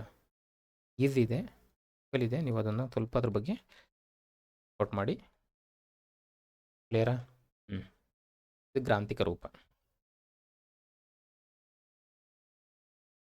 ಗ್ರಾಂಥಿಕ ರೂಪ ಇನ್ನೊಂದು ಆಡು ಭಾಷೆ ಅಂತ ಕರಿತೀವಿ, ಹೌದಾ? ಏನು difference? Daily day to day ಲೈಫಲ್ಲಿ ಬಳಸೋದು ವ್ಯಾವಹಾರಿಕ ಭಾಷೆ ಇದು. ಇದು ಗ್ರಂಥ ಅಥವಾ ಗ್ರಂಥ ರಚನೆಯಲ್ಲಿ ಬಳಸ್ತಕ್ಕಂಥ ಸ್ಟ್ಯಾಂಡರ್ಡ್ ಭಾಷೆಗಳು. ಇಲ್ಲೇನು ಕೊಟ್ಟಿದ್ದಾರೆ? ಆಡು ಭಾಷೆ ಕೊಟ್ಟಿದ್ದಾರೆ. ಇದಕ್ಕೆ ಗ್ರಾಂಥಿಕ ರೂಪ ಯಾವುದು ಅಂತ ಕೇಳಿದ್ದಾರೆ. ಅವ್ರು ಬಿಟ್ಟಿರ್ತಕ್ಕಂಥ ಉತ್ತರ ರಭಸಕ್ಕೆ ಅಂತ ಬಿಟ್ಟಿದೆ. ರವುಸೀನೆ ಸ್ವಲ್ಪ ಇದು ಕೂಡ ಆಗಬಹುದು ಅನಿಸುತ್ತೆ, ಬಟ್ ಅವ್ರು ಬಿಟ್ಟಿರೋದು ರಭಸಕ್ಕೆ ಅಂತ ಬಿಟ್ಟಿದ್ದಾರೆ, ನೋಡ್ಕೊಳ್ಳಿ. ರಾವು ಸಿಕ್ಕಿ ಆಗಲ್ಲ ಇದು ತೆಗಿಬೋದು, ರಭಸದೊಳಗೆ ಇದು ಕೂಡ ತೆಗಿಬೋದು, ಬಟ್ ಇವೆರಡರಲ್ಲಿ ಸ್ವಲ್ಪ ನನಗೆ ಕನ್ಫ್ಯೂಷನ್ ಅನ್ನಿಸ್ತು. ಬಟ್ ಅವ್ರು ಬಿಟ್ಟಿರೋದು ರಭಸಕ್ಕೆ. ರವುಸೀನೆ ಇವೇನು ಇವೆಲ್ಲೂ ಬುಕ್ಸಲ್ಲಿ ಅಥವಾ ಎಲ್ಲೂ ಓದ್ಕೊಂಬರೋಕ್ಕಾಗಲ್ಲ. ಯೂಶಲಿ ನಾವು ಡೇ ಟು ಡೇ ಬಳಸ್ತಕ್ಕಂಥ ಹಳ್ಳಿ ಭಾಷೆಗಳು ಗೊತ್ತಿರೋರು ನೀಟಾಗಿ ಇದನ್ನ ಆನ್ಸರ್ ಮಾಡ್ತಾ ಹೋಗ್ಬೋದು. ಲಾಸ್ಟ್ ಪ್ರಶ್ನೆ. ಚರಷಟ್ಪದಿಯ ಪೂರ್ವಾರ್ಧದಲ್ಲಿರುವ ಒಟ್ಟು ಮಾತ್ರೆಗಳ ಸಂಖ್ಯೆ ಎಷ್ಟು? ಚರಷಟ್ಪದಿ ಬಗ್ಗೆ ಕೇಳಿದ್ದಾರೆ, ಪೂರ್ವಾರ್ಧದಲ್ಲಿ ಕೇಳಿದ್ದಾರೆ, ಮಾತ್ರೆಗಳು ಎಷ್ಟು ಅಂತ ಕೇಳಿದ್ದಾರೆ. ಷಟ್ಪದಿಗಳು ಗೊತ್ತು 6, ಅದರಲ್ಲಿ ಶರಷಟ್ಪದಿ ಬಗ್ಗೆ ಬಂದಿದ್ದಾರೆ. ಹೆಂಗಿರುತ್ತೆ ಷಟ್ಪದಿ? ಹೆಸರಲ್ಲಿದೆ ಷಟ್ಪದಿ, 6 ಪದಗಳು, ಹೌದಾ? ಸೊ ಇದು ಒಂದು ದೊಡ್ಡದಾಗಿ ಬರಿತೀನಿ ಇಲ್ಲಿ ಬಿಡಿ. ಸೊ ಇದು 1, ಇದು 2ನೇದು, ಇದು 3ನೇದು, ಇದು 4ನೇ ಸಾಲು, ಇದು 5ನೇ ಸಾಲು, ಇದು 6ನೇ ಸಾಲು. ಅಂದರೆ 1, 2, 4, 5 ಸಮ ಆಗಿರ್ತವೆ, 3 ಮತ್ತು 6 ಸಮ ಆಗಿರ್ತವೆ, ಹೌದಾ? ಈ 3 ಲೈನ್ನ ನಾವು ಪೂರ್ವಾರ್ಧ ಅಂತ ಕರಿತೀವಿ. ಈ ನೆಕ್ಸ್ಟ್ 3 ಲೈನ್ನ ಉತ್ತರಾರ್ಧ ಅಂತ ಕರಿತೀವಿ. ನಾವು ನೋಡಿ ಸಂಧಿ ಬಿಡಿಸುವಾಗ ಪೂರ್ವಪದ ಉತ್ತರ ಪದ ಅದೇ ಕಾನ್ಸೆಪ್ಟ್ ಇಲ್ಲೂ ಕೂಡ. ಸೊ ಈ ಒಂದು 3ನೇ ಲೈನ್ ಇದೆಯಲ್ಲ, 6ನೇ ಲೈನ್ ಇದೆಯಲ್ಲ, ಓಕೆ, ಇಲ್ಲಿ ನೆಕ್ಸ್ಟ್ ಗುರು ಬರುತ್ತೆ. ಇಲ್ಲಿ ಫಸ್ಟ್ ಬರೋಣ. ಈಗ ಈ ಉತ್ತರ ಅರ್ಧ ತೊಗೊಂಡ್ವಲ್ಲ, ಇಲ್ಲಿ ಯಾವ ಥರ ಕಂಡು ಬರುತ್ತೆ ಅಂತ ಕೇಳಿದಾನೆ ಪ್ರಶ್ನೆ. ಈ 1, 2, 4, 5 ಈ ಸಾಲಲ್ಲಿ 1, 2, 4, 5ನೇ ಸಾಲಲ್ಲಿ 4 ಮಾತ್ರ ಇರ್ತವೆ. ಎಷ್ಟು ಗಣ ಇರ್ತವೆ? 2 ಗಣ ಇರ್ತವೆ. ಇಲ್ಲಿ 3 ಮತ್ತು 6ರಲ್ಲಿ ಇಲ್ಲೂ ಅಷ್ಟೇ 4 ಮಾತ್ರನೇ, 3 ಗಣ ಕಂಡು ಬರ್ತವೆ. 4 × 2 8, 4 3 12. ಎಷ್ಟಾಯಿತು? 4 ಮಾತ್ರ 3 ಗಣ, 4 ಮಾತ್ರ 2 ಗಣ. ಇಲ್ಲೆಂಟು, ಇಲ್ಲೆಂಟು, ಹಂಗಾಗಿ ಮತ್ತೆ 8 ಮಾಡ್ಕೊಳ್ಳಿ. ಎಷ್ಟಾಯಿತು? 12, 20, 28. 28 ಆಪ್ಷನ್ನಲ್ಲಿದೆ. ಅದು ಹಾಕಿದ್ರೆ ತಪ್ಪಾಯ್ತದೆ. ಯಾಕೆ? ನಾವು ಈಗಷ್ಟೇ ನೋಡಿದ್ದೀವಿ ಗುರು. ಷಟ್ಪದಿಯ.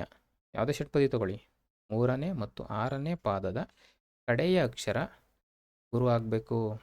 ಕ್ಲಿಯರಾ? ಗುರು ಅಂದ್ರೇನು? 2 ಇದು ಬರುತ್ತೆ ಅದಕ್ಕೆ ಕೌಂಟು. ಕರೆಕ್ಟಾ? ಅಂದಮೇಲೆ ಇಲ್ಲಿ ಒಂದು ಗುರು ಬರಬೇಕು, ಇಲ್ಲೂ ಒಂದು ಗುರು ಬರುತ್ತೆ. ಅಂದಮೇಲೆ 2 ಆ್ಯಡ್ ಮಾಡ್ಕೊಳ್ಳಿ, 30 ಆಯಿತು. ಇದಕ್ಕೆ ಉತ್ತರ ಬಂದು 30 ಮಾತ್ರ. ಕ್ಲಿಯರ್ ಆಯಿತಾ? ನೋಡಿ, ಟ್ರ್ಯಾಪ್ ಇಲ್ಲೇ ಇದೆ. ಕ್ಲಿಯರಾ? ಸ್ವಲ್ಪ ನೀಟಾಗಿ ನೋಡಿಕೊಂಡ್ರೆ ಆಗುತ್ತೆ. ಇಲ್ಲಿಗೆ ಮುಗೀತು. ಸಾರಿ, ಇದೊಂದು PYQ ನೋಡಿ. ಶರಷಟ್ಪದಿಯ 3ನೆಯ ಸಾಲು ಹೊಂದಿರುವ ಮಾತ್ರಾಗಣ ವಿಂಗಡಣೆ ನೋಡಿ. ಇಲ್ಲೇ ಕ್ಲಿಯರಾಗಿ ಕೊಟ್ಬಿಟ್ಟವನಿ. 3ನೇ ಸಾಲು ಯಾವ ಥರ ಇರುತ್ತೆ ಅಂತ ನಮಗೊಂದು ಗೊತ್ತು. ಶರಷಟ್ಪದಿ ಅಂದರೆ 4 ಅಂತ ಬರ್ತವೆ. ಎಲ್ಲಿದೆ? ಇಲ್ಲಿ 5 ಇದೆ, ಬರಲ್ಲ. 3 ಇದೆ, ಬರಲ್ಲ. 3, 4 ಬರಲ್ಲ. ಸೊ 4 ನೋಡಿ, ಒಂದು ಗುರು ಬಂದಿರುತ್ತೆ ಲಾಸ್ಟಲ್ಲಿ. ಇದು ನೋಡ್ಕೊಂಡು ಬಂದಿದ್ರು ನಿಮಗೆ ಈಸಿಯಾಗಿ ಆನ್ಸರ್ ಮಾಡ್ಬೋದು. ಶರಷಟ್ಪದಿಯ 3ನೇ ಸಾಲು ಹೊಂದಿರುವ ಮಾತ್ರಾಗಣದ ವಿಂಗಡಣೆ ಇದು. ನೆಕ್ಸ್ಟ್ ಇನ್ನೊಂದು KPSC ಇದೆ. ಶರಷಟ್ಪದಿಯ ಲಯ ಏನು ಅಂತ ಕೇಳೋನೆ ಮಾತ್ರ. ಇಲ್ಲಿಗೆ 100 ಪ್ರಶ್ನೆಗಳು ಮುಗಿದು. ಬಟ್ ನಾನು 2ನೇ ಕ್ಲಾಸು 3ನೇ ಕ್ಲಾಸ್ ಅಂದ್ಕೊತೀನಿ. 3ನೇ ಕ್ಲಾಸಲ್ಲಿ ಒಂದು ಪ್ರಶ್ನೆ ಬಿಟ್ಟಿದ್ದೆ. ಯಾವುದು? ಈ ಕೆಳಗೆ ನೀಡಿರುವ ಪದಗಳಲ್ಲಿ ಎಂಡ್ಸೊಂದಿಗೆ ಉದಾಹರಣೆಯಾಗಿರುವ ಪದಗಳನ್ನು ಗುರುತಿಸಿ ಅಂತ 4 ಕೊಟ್ಟಿದ್ದಾರೆ. ಅದರಲ್ಲಿ ಎಂಡ್ ಸಂಧಿ ಯಾವುದಾಗುತ್ತೆ ಅಂತ ಪ್ರಶ್ನೆ. ನಾನು ಇದನ್ನ ಸ್ವಲ್ಪ ಡಿಸ್ಕಷನ್ಗೆ ಅಂತ ಬಿಟ್ಟುಕೊಂಡೆ. ಈಗ ಒಂದು ಪ್ರಶ್ನೆನ ನಾವೀಗ ಸಾಲ್ವ್ ಮಾಡಿಬಿಡೋಣ. ಟೈಮ್ ಆಗಿದೆ. ಓಕೆ, ಎಂಡ್ ಸಂಧಿ ಯಾವುದು ಅಂತ 4 ಪ್ರಶ್ನೆ. ಶಾಲ್ಯನ್ನ, ದೃಶ್ಯಾಭಿವ್ಯಕ್ತಿ, ಸ್ನಾತಕೋತ್ತರ, ಪ್ರತ್ಯರ್ಥ. ಏನಿಲ್ಲ, ಫಸ್ಟ್ KAದವ್ರು ಬಿಟ್ಟಿರ್ತಕ್ಕಂಥ ಉತ್ತರ ಹೇಳ್ತೀನಿ. ಡಿ ಮಾತ್ರ ಅಂತ ಬಿಟ್ಟವ್ರೆ, ಅಂದರೆ ಪ್ರತ್ಯರ್ಥ ಮಾತ್ರ. ಯಾಕೆ ಹೆಂಗೆ ಬಿಡಿಸ್ತೀರಾ? ಪ್ರತಿ ಅರ್ಥ ಪ್ರತ್ಯರ್ಥ. ಹೌದಾ? ಏನಾಯಿತು? ಇಕಾರ, ಅಕಾರಕ್ಕೆ ಯಕಾರ, ಎಂಡ್ ಸಂಧಿ. ಕರೆಕ್ಟಾ? ಓಕೆ, ಇದು ಹೋಲ್ಸ್ ಗುಡ್ಡು, ಕರೆಕ್ಟ್ ಇದೆ. ನೆಕ್ಸ್ಟು ದೃಶ್ಯಾಭಿವ್ಯಕ್ತಿ. ಇದಕ್ಕೆ ಬನ್ನಿ. ಈಗ ನನ್ನ ಡೌಟ್ ಏನು ಅಂದರೆ ಶಾಲ್ಯನ್ನ ಕೂಡ ಆಗುತ್ತೆ ಅನ್ನೋದು ಅಷ್ಟೇ ನನ್ನ ಪ್ರಶ್ನೆ. ಯಾಕಾಗುತ್ತೆ? ನೋಡೋಣ. ಇಲ್ಲಿ ಶಾಲಿ ಅನ್ನ, ಶಾಲಿಯನ್ನ. ಶಾಲಿ ಅಂದ್ರೇನು? ಇಲ್ಲೇನಿದೆ? ಇಕಾರ ಇದೆ, ಇಲ್ಲಿ ಅಕಾರ ಇದೆ, ಯಕಾರ ಬಂದಿದೆ. ಎಂಟು ಸಂಧಿನೇ ಅಲ್ವಾ?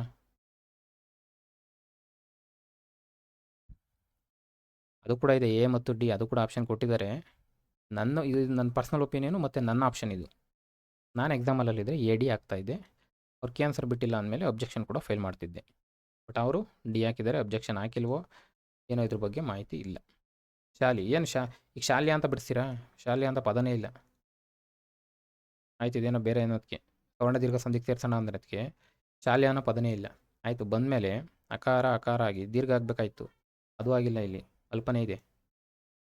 ಯೂಶಲಿ ಫಸ್ಟ್ ಆಫ್ ಆಲ್ ಶಾಲ್ಯ ಅನ್ನೋ ಪದ ಇಲ್ಲ. ಶಾಲಿ ಇದೆಯಾ? ಎಸ್ ಇದೆ. ನೋಡಿದ್ದೀರಾ? ಶಾಲಿವನ. ಏನು ಶಾಲಿವನ ಅಂದರೆ ಭತ್ತ ಅಂತ, ವನ ಅಂದರೆ ಗದ್ದೆ, ಅಂದರೆ ಕಾಡು ಅಂದರೆ ಗದ್ದೆ, ಅಂದರೆ ಭತ್ತದ ಗದ್ದೆಗೆ ನಾವು ಶಾಲಿವನ ಅಂತ ಕರಿತೀವಿ. ಶಾಲಿ ಅಂದರೆ ಯೂಶಲಿ ಭತ್ತ ಅಂತ. ಅನ್ನ, ಭತ್ತದಿಂದ ಮಾಡ್ತಕ್ಕಂಥ ಅನ್ನ. ಹೌದಾ? ಅಂದರೆ ಶಾಲಿಯನ್ನು ಅಂದರೆ ನೈವೇದ್ಯಕ್ಕೆಲ್ಲ ಬಳಸ್ತಾರಲ್ಲ, ಹಾಲಿಂದ ಮಾಡಿಬಿಟ್ಟು ಬೆಲ್ಲ ಹಾಕಿ ಮಾಡ್ತಕ್ಕಂಥದ್ದಕ್ಕೆ ನಾವು ಶಾಲ್ಯಾನ ಅಂತ ಕರಿತೀವಿ ಯೂಶಲಿ. ಹೇಳ್ಬೋದು ಶಾಲ್ಯಾನ ಅಂದರೆ ಏನು ಅಂತ ನೆಕ್ಸ್ಟ್. ನೈವೇದ್ಯಕ್ಕಾಗಿ ಹಾಲಿನಲ್ಲಿ ಬೆಲ್ಲವನ್ನು ಸೇರಿಸಿ ಮಾಡ್ತಕ್ಕಂಥ ಅನ್ನಕ್ಕೆ ನಾವು ಶಾಲ್ಯಾನ ಅಂತ ಕರಿತೀವಿ. ನನ್ನ ಡೌಟ್ ಇದ್ದಿದ್ದು ಇವೆರಡು ಕೂಡ ಆಗ್ತವೆ ಅಂತ.